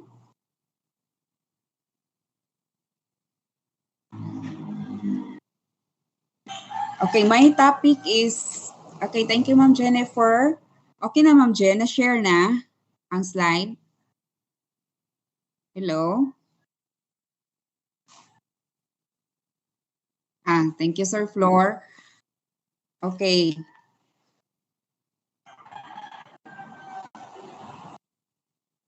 Okay, once again, good morning. Thank you, Ma'am Jennifer. Thank you, Dr. Bridget Abalorio, for this opportunity to discuss to the school heads about school report card. Okay, this morning, my topic is about communicating to stakeholders through school report card.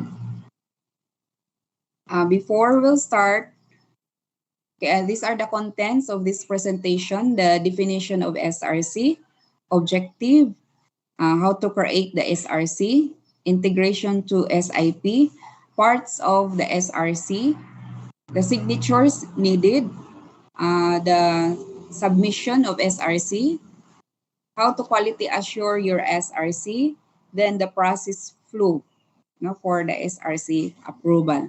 And our source of this topic is DepEd Order number 44, series of 2015, titled Guidelines on the Enhanced School Improvement Planning Process and the School Report Card.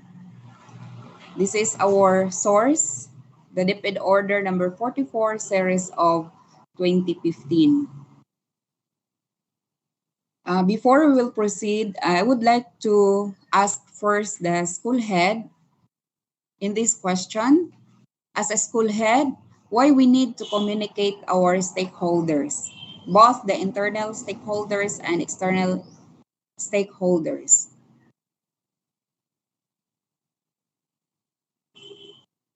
Is it really important?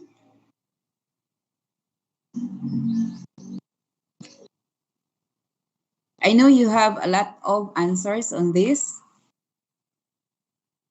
question.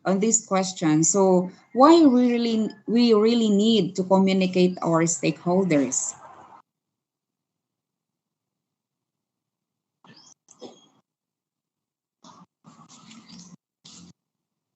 We know that stakeholder participation is one of the important features of the school-based management. Studies confirm that involvement and participation of multiple stakeholders contribute to better management of school. It is a study conducted by Bronze, Filmer, and Patrinos in 2011. So it is very important to advocate and communicate to the stakeholders the situation, context, and performance of our schools. So one of the tools to advocate and communicate to the stakeholders, we call it SRC. What is SRC? SRC stands for School Report Card. Okay, School Report Card. School Report Card is a report that provides stakeholders a snapshot of the school's current condition and performance. It is a tool for advocating and communicating school situation, context, and performance to internal and external stakeholders to involve them in making the school a better place for learning. So that's a school report card. Remember, school report card is not for planning and accountability. It is a communication and advocacy tool intended for internal and external stakeholders. Objective of SRC, this is our objective, to increase community participation and involvement in school operations and activities by providing your stakeholders a snapshot of the status of the school and advocating for the areas that need their involvement. So that's the objective of SRC. And what are the data included in the SRC? Okay, there are three main parts of the SRC. Please remember this one, the three parts. The school profile, the performance indicators, measuring aspect of access, quality, and governance, and status of school projects. Those are the three main parts of the SRC. In each part, we have indicators. For the school profile, there are 6 indicators: enrollment, indicator on enrollment, health and nutritional status, learners' materials, teachers' professional development, funding sources, school awards and recognition. And for performance indicators, that's for access, the number and rate of dropouts by course. Since dropout is not applicable nowadays because we are in pandemic, or we can use the data on NLPA. Those learners no longer participating in school activities in which reported in our DMEA. For quality,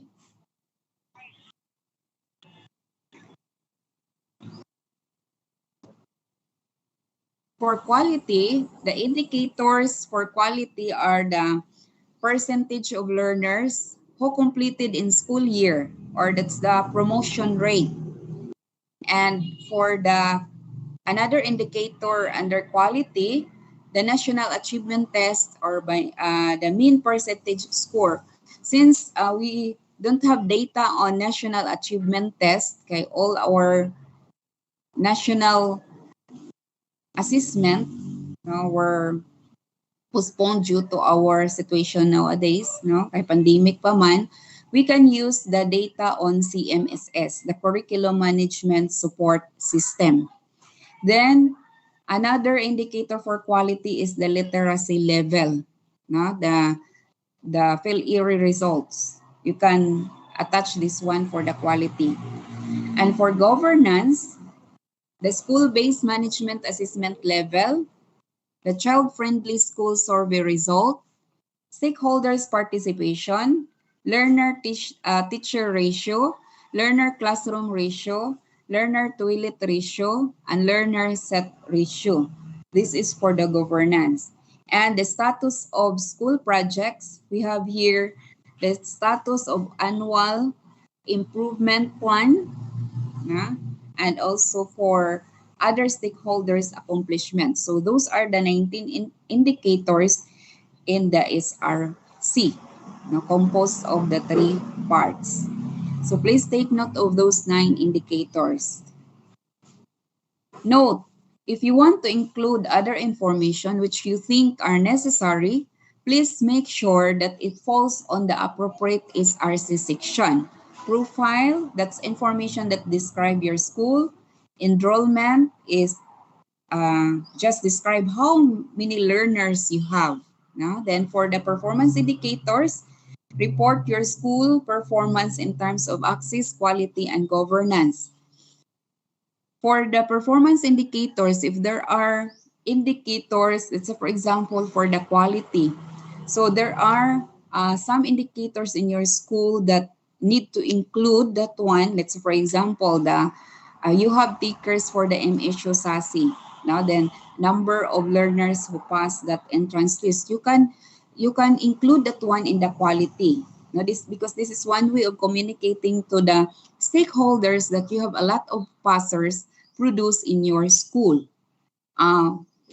The MSU SASI is that will be on March 6. No, I think the schedule is on March 6. So that's good for the high school since they have the takers for MSU SASI for the. We have also for elementary, if there are learners who take the entrance test for the Philippine Science High School, so we can include that one in the quality that you have a lot of passers for the incoming grade 7 at Philippine Science High School.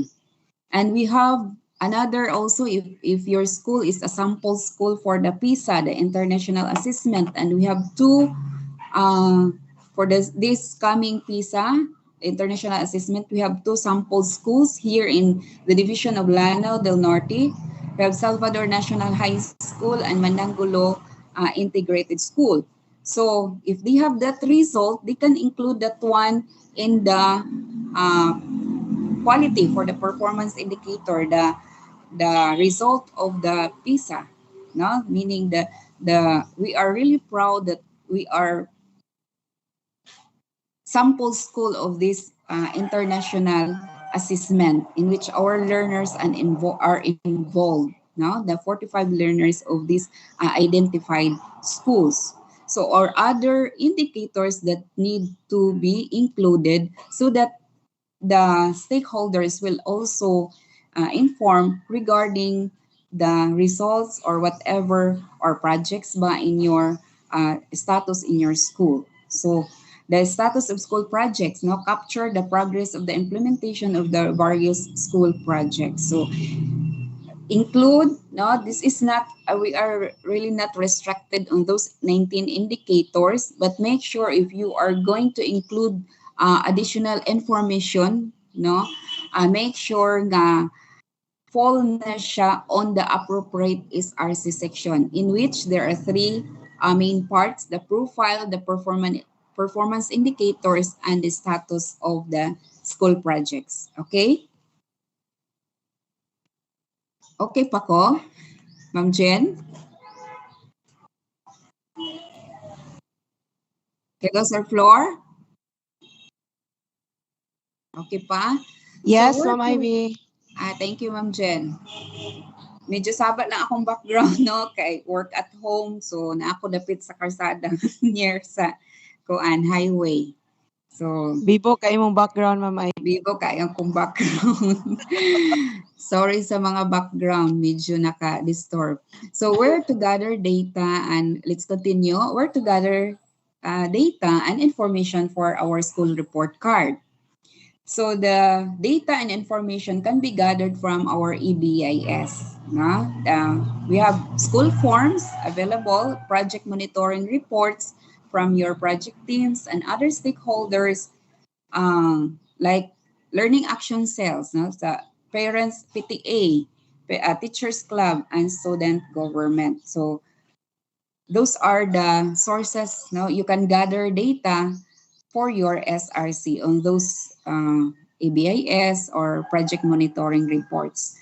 So you can have also a mix of quantitative and qualitative data. So both, when we refer to quantitative, it refers to number. No, qualitative data are those words, that describes, that particular data. So quant and quali, that already the difference between qualitative and quantitative data. A mix of quality and quantity data is reported to provide the stakeholders a snapshot of the school situation, context, and performance. So how about the template? It is provided in the O44 series of 2015. We have that basic SRC template and the advanced SRC template. For the complete description and template, you please refer to Annexes 11, 12A, and 12B. Other information aside from those indicated in these guidelines may be included according to what your school thinks is necessary to share to your stakeholders. No, as long as mo-full jud dito sa three what particular part of the SRC, no, sa school profile, indicators, and status of the school projects. So in printing your SRC, you can have it brochure type, no, booklet, or tarpaulin. Since you are going to give that one, no, share your SRC to your stakeholders, so it's up to you, no, it must be in brochure type or booklet or in tarpaulin. It is stated in the DepEd order that the school produce their SRC in a form of booklet, brochure, or any form they want. So you have that freedom to choose what uh, style of your SRC, no? As long as the SRC is visually appealing and comprehensible and the minimum indicators are presented. So how many indicators? We have the minimum indicators should be complete, with accurate data, the 19 indicators. Once the SRC is prepared, it shall be signed by the school head, Parents Teachers Association, President, Student Body President, Teacher Representative, or Teacher Club President or Governing Council Chair to ensure its ownership and accuracy. So they're involved in making the SRC. Now, the school heads, before you affix your signature, remember, school heads certified accurate. Certified accurate. So think 10 times, no? 10 times, dili lang kay twice, 10 times before you affix your signature that all the information in your SRC are really correct, no? So please check, no? 10 times your SRC before you affix your signature, before you submit it to the division office. Because we have a lot of findings of the SRC submitted here in the division office, no? Then dili lang man kay polo ra ka schools, no, that after checking return, then submit na pod, return, then submit na pod. We have also other tasks to attain in the no, there are also other tasks to accomplish. So dili lang kay ang SRC. So please check before submit it. Then the teacher representative may be your president. No, if you have a teacher association in your school, so that the president will affix on it. And before they will affix, make sure also that they will check the data of your school report card. The PTA president, then the student government president. So please don't forget to affix your signature before submitting it to the division office. So using the SRC quality assurance tool, we have that's annexed on the division memorandum issued checklist, no, if this indicator na kuan man ni siya na comply or wala, na comply or wala, the enrollment na aba sa imong SRC, no, na atoy part dito nga check complied or not complied. So we're going to check using the checklist, no. We're going to use that one. Then after complying it, if you comply the minimum indicators, the 19 indicators, so these are the persons, no, that you need to include, no, sa last part na ni after this one, certified accurate, please include, no, for yours truly, I am in charge sa Region 2. Si Dr. Lidian Cabahog in charge sa Region 1. So mo nang kaming duha mo validate. Then recommending approval, our chief, Dr. Maria Carmela T. Ablin. Then our Assistant Schools Division Superintendent will also check or validate your SRC. and approved by our schools division superintendent. So as of now, mostly jud sa mga SRC, taman lang diri sa recommending approval. Naa ni siya sa gi-attach ni siya sa kuan kining division memorandum, no, kinsay mo validate. But sad to note nga ang uban walay name sa ESDS, so aron dili ma-return without action with Ma'am Lydian nag-print mig additional page, pero karong year end dili na may mag-print ha, amo nang i-return without action, lacking of authorized person who will sign who will validate your SRC. Ana lang ma'am ha, sabot ta daan sir nga make sure complete ang name sa mo validate of your SRC, kay absent sa isa, so listen na kay na it will cause ko an reason for returning your SRC without action. So what are the steps in preparing the SRC? So the development of the SRC, na siya 3 steps. One is using the SRC summary of information as a reference, no? SRC summary of information. We have SPT, extract the data from school community planning template, child-friendly school survey, EBIS, and report from the project team and other stakeholders. Step 2, the school planning team analyzes the data and write the interpretation below the graph.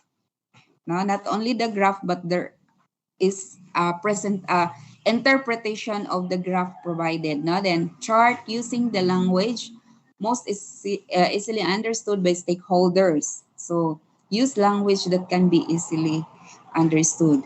Then the mother tongue may be used. No, if we are kanang especially kung sa Maranao nga area, no, mother tongue may use. Layout the graph, charts, and interpretation using the suggested SRC template. So we have that SRC template. You have also the option to create an SRC with a basic layout. That's Annex 12A, advancement to basic, or more advanced in Annex 12B, depending on your resources and skills. Once the SRC is finalized, the school head, the PTA president, the student body president, and teacher representative will sign the SRC to certify its accuracy. So please take note of these 3 steps. It is important that SRC be disseminated to stakeholders. The dissemination of SRC could be done through presentation to stakeholders during school meetings or assemblies, posting SRC in school or division websites or bulletin boards or in other public areas, allocating space in the school journal or newsletter of SRC updates, reproduction of enough copies for distribution to the general public. So dili lang only 1 copy, then ibutang din ninyo sa inyong office, then wala na dahil nahitabo after submitting it from the division office. So integration to SIP.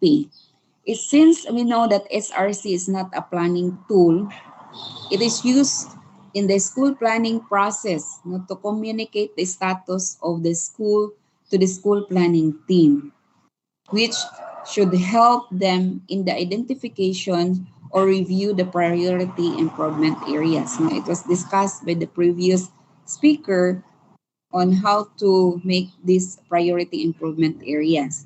Project teams may also utilize SRC to encourage internal and external stakeholders' participation in their activities and to inform the stakeholders, including the SPT and the SDO, to their project implementation status. So we use this SRC for to the school, to communicate the status of the school, maihatag sa school planning team. That will help the SPT to identify, for the identification or review sa priority improvement areas through the data provided in your SRC. So that's why the accuracy of the data of your SRC is very important. Dili lang kay submit lang ta, copy paste or kuan. So I tried to na yung mga di-capture na ko nga sample, no, submitted SRC. Then we really need to return that one without action. Okay, it needs to improve. Sige na, on niya, and the later part sa slides. Creating the school SRC. So to have uniformity, we have a cover page of the SRC. So what are those data nga among dapat makita sa cover page? So name sa school, dapat the name of the school is indicated in the cover page of the SRC. Though there is a template provided, and make sure to recheck this data kung naa ba ni sa cover page ang name sa school kay usahay ba kinsa man usa man nga school ID, school address, school contact number, email address. Then ang uban walay school report card, title sa document, no, school report card, and school year. If this mid-year, school report card, then butangin lang close and open parenthesis, mid-year siya. Dayon kung year-end po the school report card, no? So, okay, there are data nga dili pa makapture na to sa mid-year dito ra sa year-end. Just like promotion rate. Nabatay promotion rate sa mid-year? So wala pa, no? So that's why dili pa na nato ma-include sa mid-year. Pictures, school. Sa picture sa cover page, there is a picture sa imong school. No, school, front page ba a front view ba sa imong school? The front view sa school, kung lisod po mag picture tag back view, no? So the front view, no, that will kay school report card good. So by just looking at the first the cover page of your SRC, nanadjud kay ka ng idea on what is your school all about through that picture, no? So whole picture sa school, then learners doing their activities. No? So actually dito sa template, learners lang doing their activities, that we can also include the school. Ang uban na ay picture sa principal, na appropriate picture sa teachers. Pwede rin na dito lang sa back nga part, no? So diri sa front ang picture sa school o ang learners doing their activities. Gamay lang gud para sa cover page. Okay ra mo ani. Then sa our SRC template na dire, no? Insert picture for learners doing school activities, and atong dungagan og picture sa school. Name of school, address, school head, contact number, email, and so mao niya ang template dito sa Annex 12B on DO44 series of 2015. So school report, mo ni ang sample na sa template. This is the template, school profile, enrollment. So after this, na siya after the graph presented, there is a discussion, no, below, or interpretation of that data graph presented. From 2011, the number of male enrollees have significantly increased, while the number of female enrollees have decreased. This can be attributed to, since nag-follow mo mong template, ang inyo pong gidiscuss, from, this attributed to rapod gyapon, period. So unsa naka-attribute man sa increase of the enrollment? Nagkandak pa mo mga early registration, home visit during the enrollment, or what are those factors that attributed, or attributed for the increase of the enrollment? I-include ninyo diri. Inyong gisubmit kay wala man pod attributed to ra pod kay mao man na as template. I-check ganin na inyong SRC, no? So please check on that.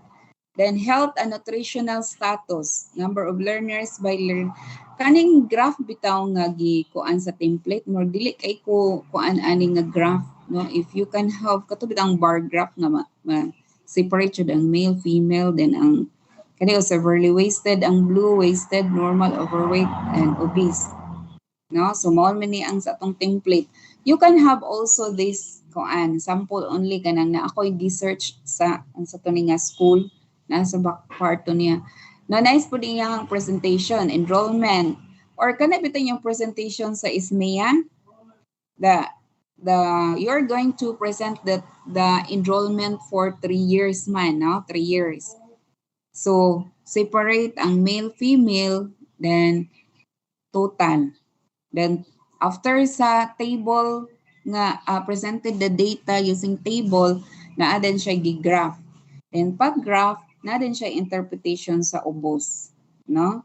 So yan ay nato ang atong kuan pag-interpret kay ato na ra ba ning ikuan sa SIP kanang include sa atong SIP, no, ang SRC. Then health and nutritional status. So kinder to grade 3, so nice pud ang na siya table pa sa data, no, before nimo i-present kay ano mas dali sabtan sa ato ang stakeholders. Kuan di ay kaya ng daghan man ding overweight or obese ani nga school or severely wasted, no? So it can be easily kuan differentiate the data presented using the table.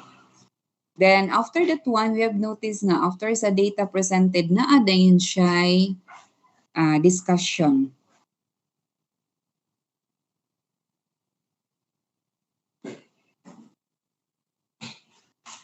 Then learners materials. So other submitted SRC learners materials blank. So unsa may other materials as of now since we are pandemic nga naa sa inyo, di ba naa sila module? So you can have that module data here and for the learners materials. Na for by learning area. So learning materials dire gikuan ang level. So sample lang ni siya ha. You can also aside this template, you can also use other design in presenting the learners materials, reference or textbooks, no?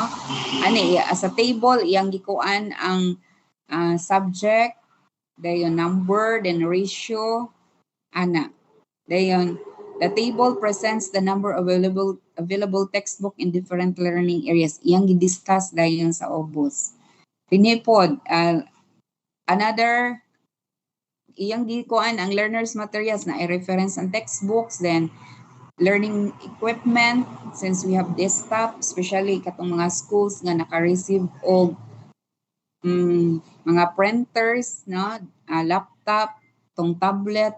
So you're going to report here sa learners material aron ma-inform atong stakeholders nga ay naa din ni sila daghan nga available nga kuan, no, kining desktop or available nga equipment, no, for to enhance their learning. Nga din unsa na may status ani condition functional kung dili functional siguro ang stakeholders nga maka-receive ani kung medyo kuan siya ako ning dungagan ang ilahang computers, no, this is one way of communicating with them, then maka-decide din stakeholders dungagan ako ni ilahang computer kay gamay ra man di ay considering their enrollment nga daghang kaayo, then this is only the available computers in their school, especially we are now in pandemic, some other modality online, then gamit yung kayo ang laptop or computer. So through this, ma-inform ang stakeholders regarding the available learners materials. Teachers professional development. So trainings attended by teachers, mo ni ang sa atong template. So you can have also seminars attended by teachers, no? Ang kaning sample, teachers professional development, iyang gikuan ang mga trainings nga teaching pedagogies, pila ka percentage ana sa ICT nga training, K-12 nga training, research, no, and others. So iya pang gisort og unsa nga mga trainings. Then Master of Arts, pila sa iyang teacher na ay Master of Arts, Doctor of Education, so by grade level, no? So this is teachers professional development. Funding sources of school fund. The biggest source of school funding come from MOE. Other sources are canteen fund, LGUs, and donors. So, appeal ninyo yung mga canteen fund or mga katong donors from LGU no, kana during sa Brigada Eskwela. So, you include that one here in the funding sources. Here, example, funding sources. So, naada rin di ko regular MOE, special MOE, kana mga downloaded funds ninyo, canteen funds, cooperative managed by canteen, then adapt a school. No? So, the funding sources in your school. School awards and recognition. Title of award, award of giving body, then level, international, national, regional. No? Then category of awardee, student. So, sample po ni, the school awards, yan ang di ko recognition sa school. Division is the level 2. School awards. So, sa mga school awards and teachers awards, what are those awards received by the teachers and those awards received by the learners? So, cluster po niya, no? School level, district level. So, padaghanan dyan nato atong awards and recognition sa atong school, meaning we are competitive enough, no? Competitive. Then, district level. So, other schools, wala dyan gibutang dito sa awards and recognition, no? Then, you can also include some pictures as proof, additional proof that you really receive these awards, no? Kana mga picture, mga happy moments ninyo. Kung online ang awarding, online po i-submit. So, performance indicators, so that's for school profile, the first part of the SRC. For the performance indicators, as measured through access, quality, and governance. So, we are going to align, no, this one to our report sa SMEA. Sa access, number and rate of dropout by cause, no? So, kani siyang dropout. You can, since we are in pandemic, katong data sa NLPA, the learners participate and no longer participating in school activities. Sa naani sa atong SMEA nga data ko, no?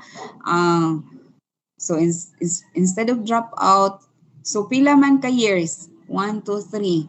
3 years. So, 2 years pamanta sa ko ano. So, you can show the 3, no? Year nga data on dropouts. So, 1 sa dropout, then the 2 years last year o karon NLPA. No longer participating in school activities. Number and rate of dropout by cause. So, dinhi, iyang sample lang ni siya ha sa isa ka SRC nga akong nakita. So, causes of dropouts, iyang gikuan diri, no? Causes, total dropout. Sa total dropout, please specify unsa nga year level, nganong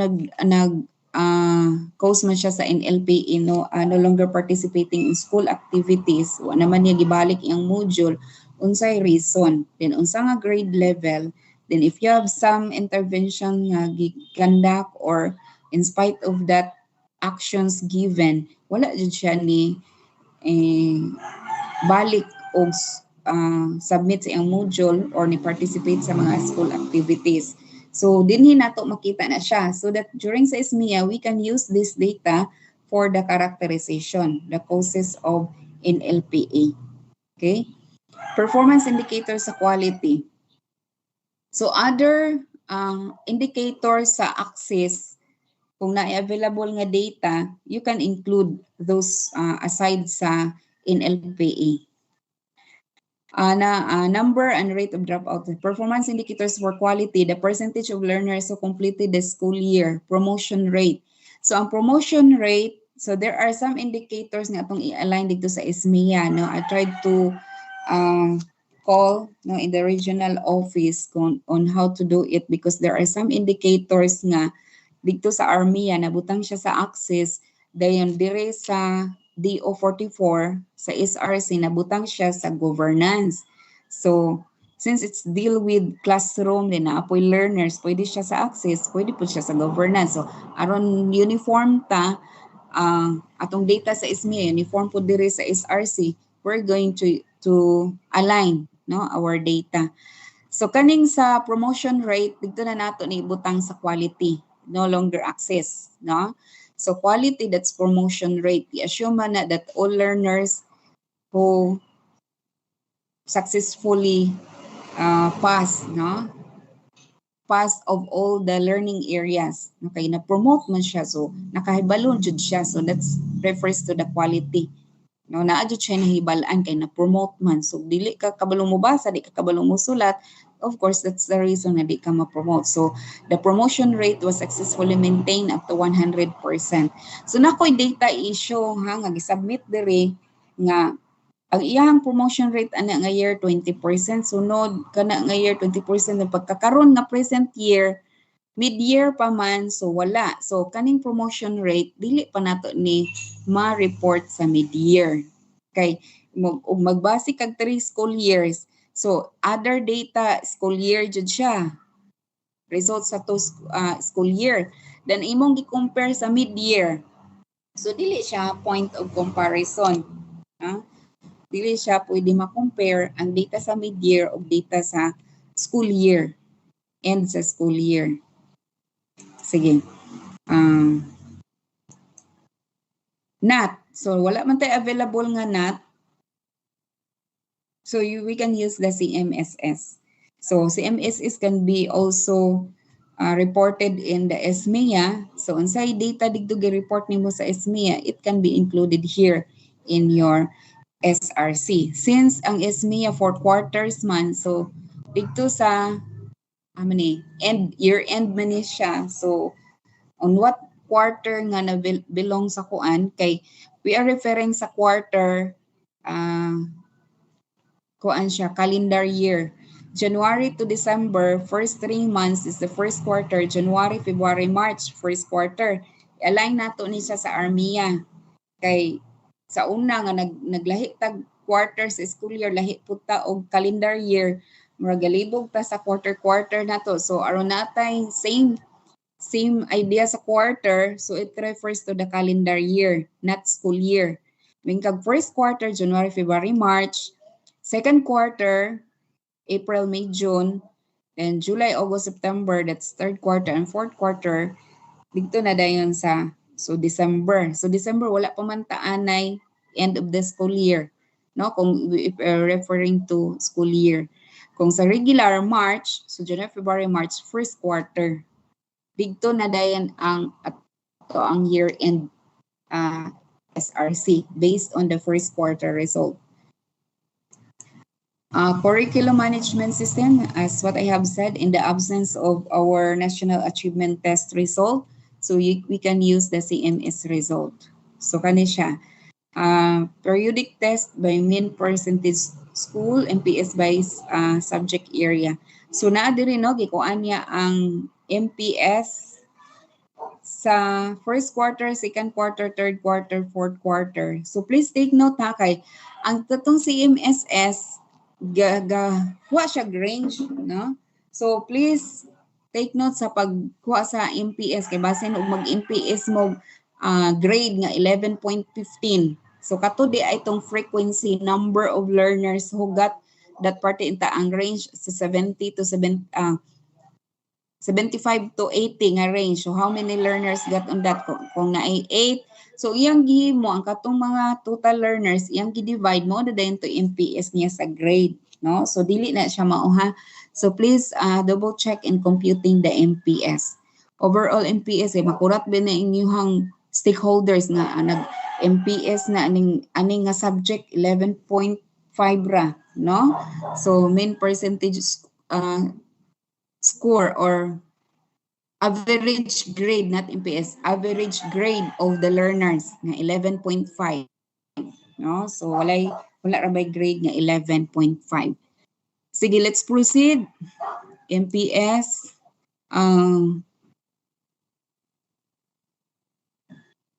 literacy level, no, fail error results, both English and Filipino, so pre-test and post-test. So how many learners are in frustration level, instructional, or independent?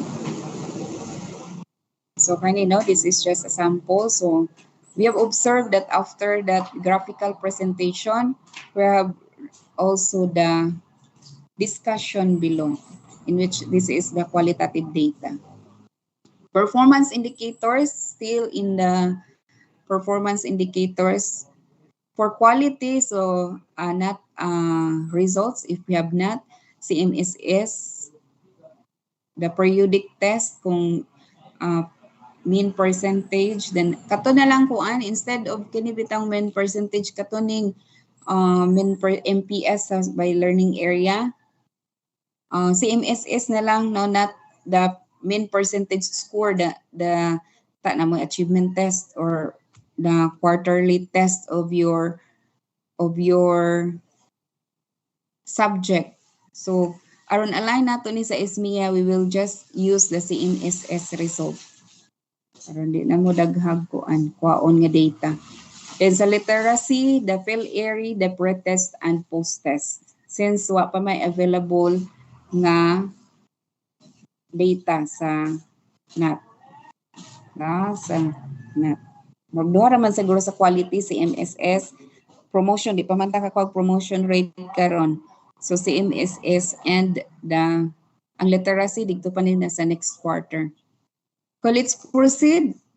For the governance, school-based management assessment level is BM1. So naay nag-SBM level 1, then there is a qualitative interpretation maturing. No? So make sure kanang inyuhang data sa award ninyo, no, ang quali o quanti, ang description na align siya. Child-friendly school survey results. So we have this tool in DepEd Order number 44 series of 2015, in which you can identify your CFSS points. No? And the qualitative interpretation of this, there is also available qualitative interpretation. So with regards to child-friendly school survey results. Stakeholders participation, this is the sample in your template. So we can have also in this presentation, so you can include pictures of some stakeholders participation, learner-teacher ratio. So kaning learner-teacher ratio in ARMIA, it is indicated ang teacher-learner ratio na asya sa access. But we can transfer that one sa governance or ma-align nato sa SRC. The learner-teacher ratio, the learner classroom ratio, learner toilet ratio, in which naa din ang data ninyo sa WINS, no? Functional toilet, toilet bowls, then learner set ratio, then status of the continuous improvement, your project, and other stakeholders' accomplishment. So naa diri, no, na ay venue for other stakeholders' accomplishment. So you can include pictures. For the last page, back part, no, back part sa kay front man ni o back, make sure that you have the school logo, division logo, no, or the last page of the last part, you can have also na example si kaning school, no, sa ko sa internet. You include the school logo, division logo, DepEd logo, name of school, school ID, school year, and motto around front of back na ang name sa school, no. Okay, once kung na back siya nga part na position, at least we can still identify the name of the school. Then if you have school motto, you include that one, but this is optional, no. Coming together is a beginning, keeping together is progress, working together is success, no. Or butang ninyo basta lanaw kuyaw, no, or some mga motivating message, no, for at the back part of your SRC. Picture, you can include sa back teaching and non-teaching personnel in your school. So sa learners na naman to sa front, so you can include also teaching and non-teaching teaching personnel, wrong teaching spelling. Learners, picture at the back. No? Sige. These are some captured SRC no nga gisubmit sa division office. So ing ani use man siya sa template. So natingala ko not results by learning area, no? Munang principal before you affix your signature. Tan-aw ko na ninyo ang school year 2019, 2020, 2020, 2021 and 2021, 2022. So wala pay 2021, 2022 mo ning 00. So na ay graph sa na results sa 2020 ug 2021 na data not sa 2020 ug 2021 ug 2019, 2020. Wala man tayo available nga not results. So why it is your submitted SRC, you have this data, no? So that's why you think it kung 19 indicators, you think it 20 times, no? Kay per indicator ikuan nato no before you submit your SRC, no? So kani siya once you submitted it to the division office, then return, pag return wala humana ang deadline, then imo na pong ibalik ug submit. So, dili na dawaton kay humana ang deadline. So, make sure when you are going to submit, the data are accurate. Then, in your mong explanation dire, the grades of pupils in the highest grade level offering was used in the absence of not scores. So, mo ba ni ang description or ang explanation of the data presented? So, ma-approve ba ni imong SRC? So, karon sa mid-year, there are a lot of consideration pa, pero sa year-end, amo na ipangbalik, ma'am and sir, ha? Pambalik na namo ang SRC kung na-adyo mag-found out namo nga murag wala nag-match ang data presented ug ang description. This one, katong akong gikuan, no? Performance indicator sa quality, percentage of learners who completed the school year. So, 2016, 2017, mo ni iyang promotion rate 20.31. Sa ato pa kung naa kay 100 ka mga bata, 20 ra ang na-promote, man ang 80. Then sa 2017, 2018, 23.23. So sa 100 na promote kay 23% raman ang promotion rate nimo, 23 man ang ubang mga bata. O pag 2018, 2019 nga zero ng tanan. So man ang sweldo sa principal, sweldo sa maestra, nga man tong atong mga materials, supplies given ang MOE gihatag sa school nga ang reported ninyo nga promotion rate for 2018-2019 zero man. Hello, na pa mo? Ma'am Jen? Sir Flor? Yes, Mama. Okay, no, please check the data if it is accurate or not. O kani, look at this. And imong SRC, ihatag nimo dito sa imuhang stakeholders. And we found out, wala man day mo promotion rate. Wala man day na-promote, promoted for that school year. No, so moingon, pag abot ani sa division office, dili sa ni sweldohan ang mga teachers ani o principal kay wala may nakapasar. Okay? Then, literacy level. So, medyo, kaning type of graph, tanawa, medyo kung ang stakeholders makabasaan ni medyo maglibog sila, no, make as much as possible, katong simple lang, katong simple nga, we can easily understand the graph presented. Then, naapod siya explanation. Then this one, kung mag-present, mag-graph manggaling mo, ayaw po din tao ng gasapaw-sapaw. No? Kaya medyo, then how about the color of the graph? Nagamit ka aning small part of the pie blue, dark blue, the all kuan, practice pa siguro ni how to create graph. So, if possible, na mga expert nga kung ano, ICT, kung ano to, no, mga himo sa SRC kay kuan man siya, this is one way of communicating your school to your, this is no the tool that we're going to communicate to the stakeholders. And pagtanaw sa stakeholders, nausa nagsapaw-sapaw naman ng graph, no? So please think it Review it 20 times before you affix your signature. Learner's material. So wala dyan learner's material nga gi-submit. Available o books by grade level. Wala yung books. Kung wala yung books available, unsa may other available learner's material in your school. Wala dyan sila di ay materials. Kay mo man ni inyong gi-report. Wala dyan tanan. No? So please, no, that's the actual SRC nga gi-submit na to diri. No, some of the kuan. So please check the data of your SRC. Okay, basin og ang sa fourth quarter ani halos na lang i-return without action, then mag-graduation na ta or recognition di ta ka present sa SRC kay wala na approve, no? So the status of the implementation of the school report card that is based on the DepEd memo number 106 series of 2016. So school card, no, SRC, the school report card, is one of the core components of school-based management trust in DepEd.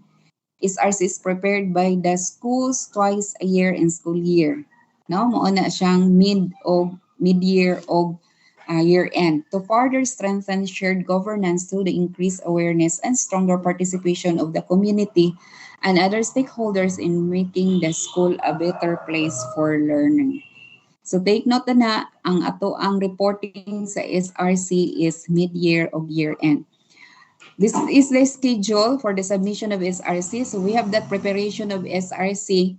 Kung October SRC o kung naalang ta sa mag-start lang tag basta 5 months after, that's mid-year, then year-end. No? Okay. Especially karon nag-start ta og kuan. So ang activities conducted, preparation of SRC, submission of the school report card. So we have some adjustment based on the memorandum issued. The mid-year deadline is February 8, but there are, and during MANCOM, it was announced that the deadline is February 4, pero gi-adjust sa memo February 8, but still, naghan paghihapoy, nag-submit beyond February 8, but there is instruction already given by our Chief Dr. Maria Carmela Ablin, no, to the record section that SRC late submission of SRC is no longer allowed. So katong mga late nga gisubmit dito sa record section wala na pang dawata, no?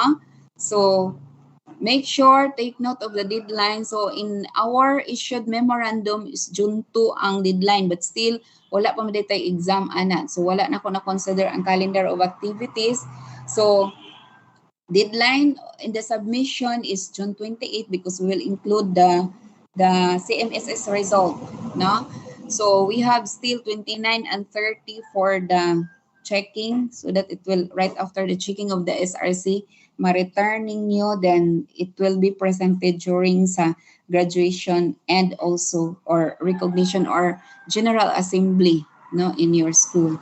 The presentation of SRC in school assemblies, graduation day or recognition day, that's based on the schedule in the calendar of activities issued. So we have that after the presentation, we have this submission of feedback of the implementation of SRC. So using this link, there is a link provided, bit.ly/SRC 2012 monitoring _ form. So we will just issue a memorandum on this regarding on where to submit your feedback in the implementation of SRC. This is the process flow, the school report card approval. So start, there is a division memorandum issued in the submission of SRC, or it will be announced during MANCOM, no, during the more and the mid-year SRC and the year-end SRC. No, kay ato ang SMEA is quarterly, then kani is mid o year-end. Validation of the SRC during the using the SRC quality assurance tool. No, if all the 19 indicators are present of your SRC, if it is present, no, it is compliant, then we can proceed. If it is meet expectations, so validate the the SRC for recommend, no? Validators will recommend the SRC for approval. Then SDS approve the SRC, then endorse the approved SRC to the school. That's end of the process. But if your SRC is complying to the what is indicated. Now, if there are na minimum 19 indicators, so kung wala, mabalik dito. So, no prepare endorsement. So, we will prepare endorsement for no to return your SRC without action. Then, SRC validators will provide TA no, to the school nga namang wala man ni nganong i-return without action, or there are some comments sa inyong maybe the data are not accurate, no, or missing of some indicators.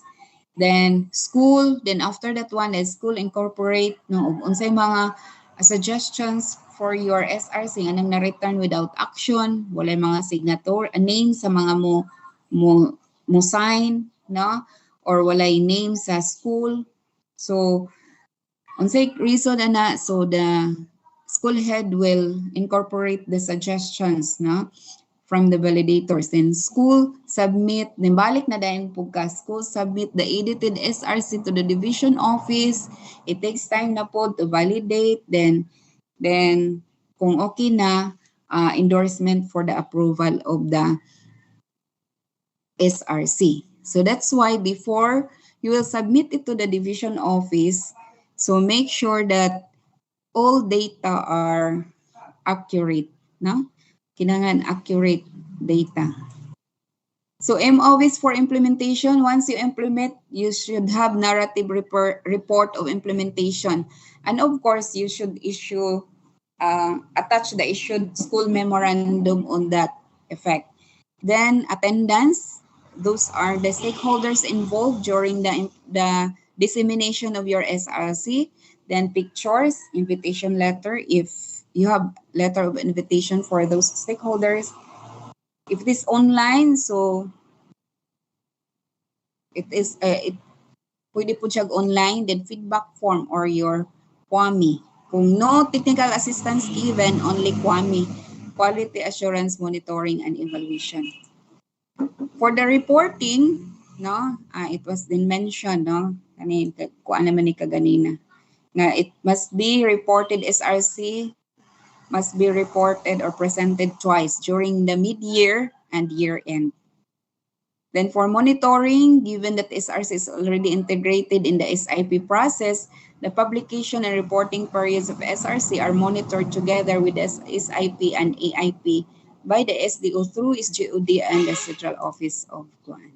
Okay, that ends my topic. So I would like to share this quotation by Warren G. Binnis, that leaders must earn the trust of their teams, their organizations, and their stakeholders before attempting to engage their support. So there must be a trust. Thank you, and once again, good morning.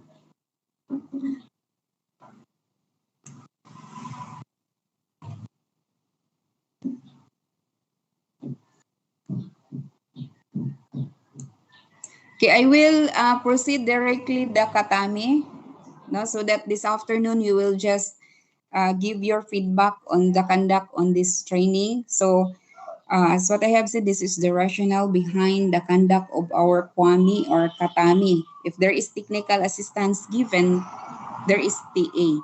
That the development of the Quality Assurance Monitoring and Evaluation is in accordance to the installation of the Department of Education Quality Management System or QMS, aligning to Administrative Order number 161, institutionalizing quality management system and governance, amended through Executive number 605, institutionalizing the structure, mechanism, and standards to implement quality management program. These issuances direct all government agencies to implement the institutionalized and national quality management system as strategy to promote transparency and accountability in governance, provide framework for assessing quality system performance, establish public service quality standards, and recognize quality excellence among government organizations. So this is our link for this virtual reorientation in the school improvement plan, tinyurl.com/SIP reorientation. So as of now, so in this online link, online form, Katami form, we have this instruction and the profile of the participants, the name and sex. Then the next section is the significant learning. Please provide your honest answer on these two questions. What are your most significant insights for the day? How will your learning impact your function as a school head? Then the evaluation of sessions or sessions conducted or the trainer or the facilitator. So you need to evaluate also the session. For topic 1, is the presenter for topic 1. So the topic was relevant to our work. Objectives of the session were achieved. Activities were congruent to objectives. Time allotment was given on time.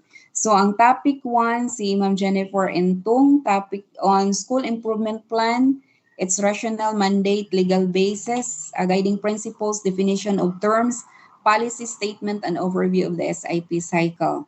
And topic number 2, the School Improvement Plan Preparatory Activities by Sir Giovanni M. Pangasian. Topic number 3, that's School Improvement Plan Phase 1 Assess by Dr. Manginsay. Topic number 4, you just rate Dr. Abalorio for topic number 4. Topic number 5, School Improvement Plan Phase 3 Act, and topic number 7 is IP process, flowchart, and timetable. So those are the topics discussed by Dr. Bridget E. Abalorio. Then, yours truly for topic number 6, communicating to stakeholders. So those are the topics, 6, 7 topics. And these are the indicators to rate your speaker. Exhibited mastery of the topic, express ideas clearly, ask stimulating questions, was sensitive to the participants' mood, and maintain positive learning environment. For the daily evaluation, so are our speakers available with needed or the facilitators, courteous, efficient, responsive to the needs of the participants, even if it is online. Then feedback for the activity, so the objectives, instructions, and the facilitators na putol man. This is the computation. Ang scale is strongly agree, 1, disagree, 2, agree, 3, strongly agree, 4. When we get the average, if it is 3.5, that's a minimum standard or passing score. But based on your Katami report submitted in the division office, some of the average rating, ang participants, bitaw, ako lang din ikuan ang feedback sa kuan, Katami report submitted in the division office. Nag-rate ang participants of 1, 2, 3, or 4. Sa final result, ang speaker 1, so 4 jud iyang kuan, digto jud sa maximum points. So if possible, ayaw ninyo siya i-round off, up to 2 decimal digit, that 3.95, 3.65, okay, 2 lang to kani 3.51, Then other school submitted ang participants nag-rate siya 1, 2, 3, 4, pero dito bitaw sa average, ang iyang average rating kay 93%, 95%, 98% in percentage. So make sure ang iyong average rating based on the submitted rating from the participants. Basig hangad rato ninyong 98%, 99%, So others also baga kailang Katami report gi-submit sa division office. Nga naman gi-include man to naamoy 100 ka participants, so 100 pod katong kuan, dili no need na to submit the individual rating of the participants. Katurang average using katurang summary using the Katami forms as indicated in the Katami memorandum. Okay? Sige kay murag ang uban baga kaayo. So to end up, always remember that quality is never an accident. It is always the result of high intention, sincere effort, intelligent direction, and skillful execution. It represents the wise decision of many alternatives by William Foster. Once again, good morning.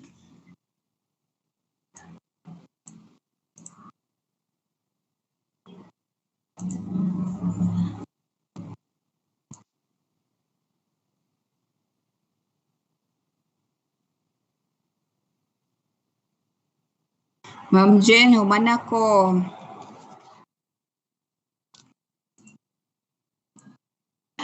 Thank you so much, Ma'am Ivy.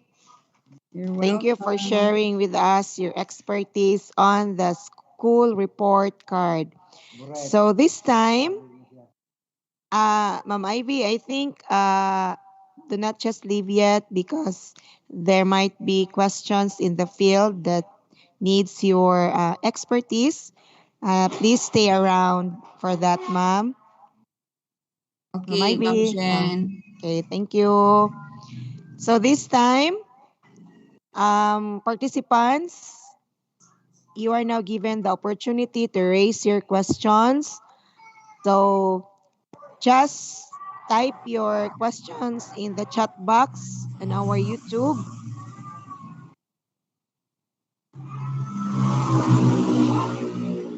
So if you have questions, concerns, queries, clarifications, okay, just do so by typing your questions in the chat box.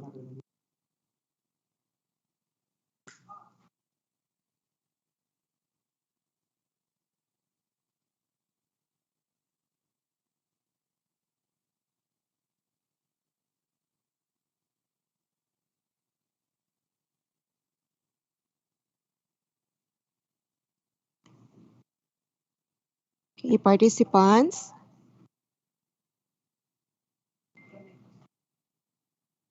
Wala naman siguro sila question, Ma'am Jen. Kay Everything submitted was naman sila silang discussed SRC.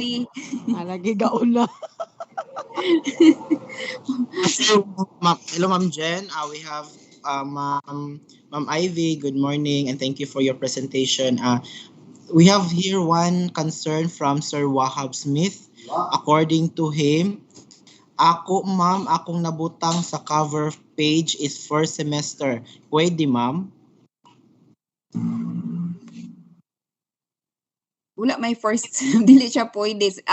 All karong sa mid-year, no, mid-year kung first sem na buta i-credit consider pa kakaron.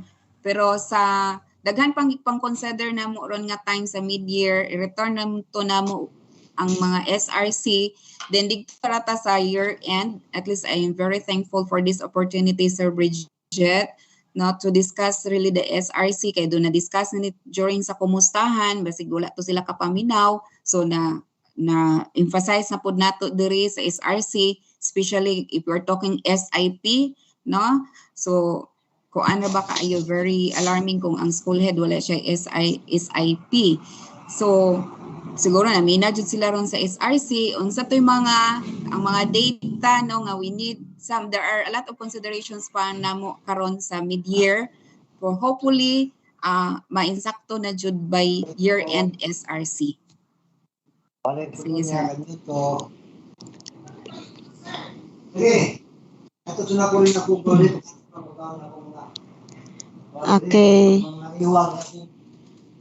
Still from Sir Wahab, Ma'am Ivy. Still another question or another concern from Sir Wahab Smith.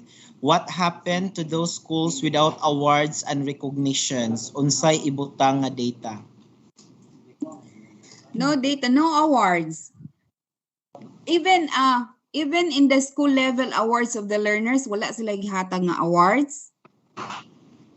Mga awards and kuan, siguro pobre siguro kay jud ang school nga way awards, no?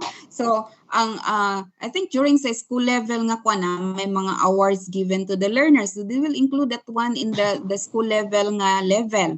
Kung walay district, division or region, so school level. Pero kung wala jud school level kay wala nag-initiate nga committee for giving, wala nag-initiate sa school head nga ma-awardan iyang mga learners, so no awards in that particular, no report in that particular indicator sa awards and recognition.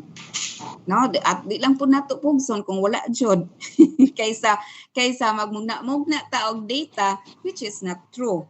So ana lang Sir Bridget. Okay, then another Ma'am Ivy, we are very fortunate this morning because we have some With very us. special celebrity joining to us, and she has a question. Ma'am Angel Locsin. Vaccine. We have Angel Locsin in attendance. Ako lang i-raise iyang concern. Hello ma'am, good morning. Ask ko lang po kung anong mangyayari sa na-late mag-submit ng mid-year SRC o baka may taping pa si Angel Locsin ano. So ask ko lang po kung anong mangyayari sa na-late mag-submit ng mid-year SRC tapos na ibalik sa school. Anong gagawin ng school para ma-approve ang SRC nila sa mid-year? So in that, since we have issued a memorandum that late submission of SRC will no longer be accepted, so next time be conscious with the deadline. Now, just yung mid-year non-compliance of the mid-year SRC na po yung school ninyo. So just take note the deadline of the year-end SRC so that you can comply your report in the year-end. Okay, so as a rejoiner, Ma'am Angel Locsin, please consider also the process flow chart and timetable of the SIP together with the schedule of the crafting and preparation of your SRC because the approved SRC for school year 2021-2022 will be your basis now for your data on the school's current situation. So make sure that you comply, you submit your SRC in the date of submission and have it approved so that you can incorporate that in your school improvement plan. Okay?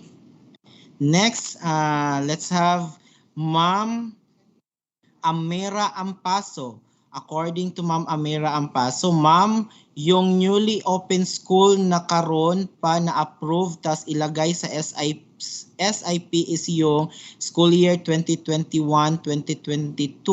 Ano ma'am ang gagawin? If it is newly established school, of course, no data available for the previous year. So you cannot compare data for 3 years. You cannot present data for 3 years. So the data included in the SRC is the present data, the current data. Dili ka maka-present og comparison 3 years data. So the current data lang, sir. Okay, again ma'am, I hope that you will be clarified on that matter that if it is a newly open school, so just present the data for school year 2021-2022 in the school report card, and that will be the basis now for your planning worksheet. Okay, now let's have another question by Ma'am Josephine Algoso. According to Ma'am Josephine, hi Ma'am Ivy, how about tungkulang signatories ma'am kay nakapass may before pa sa new memo ma'am and nga i-add ma'am ASDS? Don't worry with regards sa signatories kay kuan kanang okay raming Ma'am Lidian Kabahog, amo lang gityagaan og print ang mga last part katong sa validators, ang uban walay name sa atong ESDS. No, amo lang gi-adan og last part katong mo sign. So don't worry with regards sa katong authorized signatures indicated at the last part of the last page of the SRC. Complied na mo. Okay, thank you so much, Ma'am Ivy, and we also appreciate your comments, like the comment of Ma'am Umay Mama Amor. Thank you so much for this meaningful virtual training, and Ma'am Zanaida Umar, thank you so much SGOD for having this virtual SIP training, and to Sir Ronnie Dominguez, thanks so much all for making this virtual orientation of SIP happen. And I would like to also to thank everyone participating and giving their full cooperation to this training. Thank you very much, and I hope that what we've learned from our training will be applied now in the preparation and implementation of our SIP for the next 3-year cycle. And I would like to thank, kung wala na yung mga pangutana, no, so this will be the arrangement, our arrangement. Our topic for the afternoon session was already delivered by yours truly a while ago, and ato ang takaron is question and answers, but I think some of you are still processing the information. So kung naatay mga questions later on, mga some queries regarding the SIP processes, then please feel free to chat me, to contact me, to email me, so that I can give you some technical assistance, or I can answer or address your clarification. So for the afternoon session, Ma'am Ivy already gave you the Katami link siguro, or the Katami activity. So we will be utilizing the afternoon, the whole time for the afternoon session for the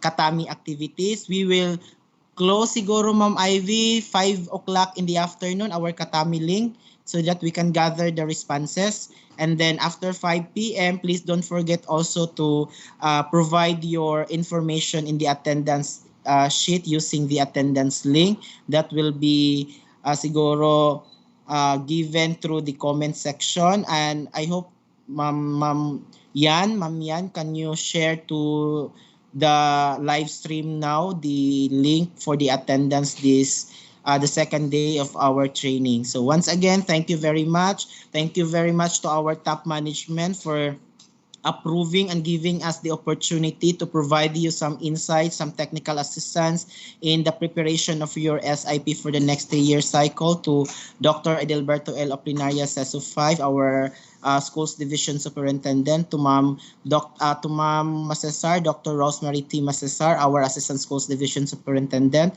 Of course, to our Chief Education Supervisor of School Governance and Operations Division, Dr. Maria Carmela T. Ablin, to Dr. Idon, our Chief in CID, Dr.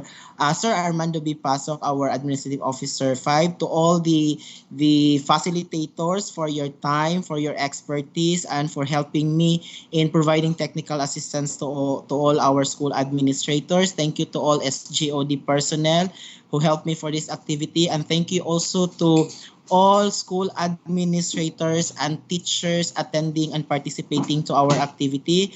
I hope that we learned something from our virtual training, and that insights will be applied now in the preparation and implementation of our SIP, contributing to the 3 major goals of our division, which is on access, quality, and governance. Thank you very much, and mabuhay po tayong lahat. Okay. So, participants, please don't forget to give your feedback by filling out our Katami which will be flashed in the screen later. So, on behalf of the Schools Division of Lanao del Norte and our presenters, thank you for joining us today, and have a great day ahead. Bye.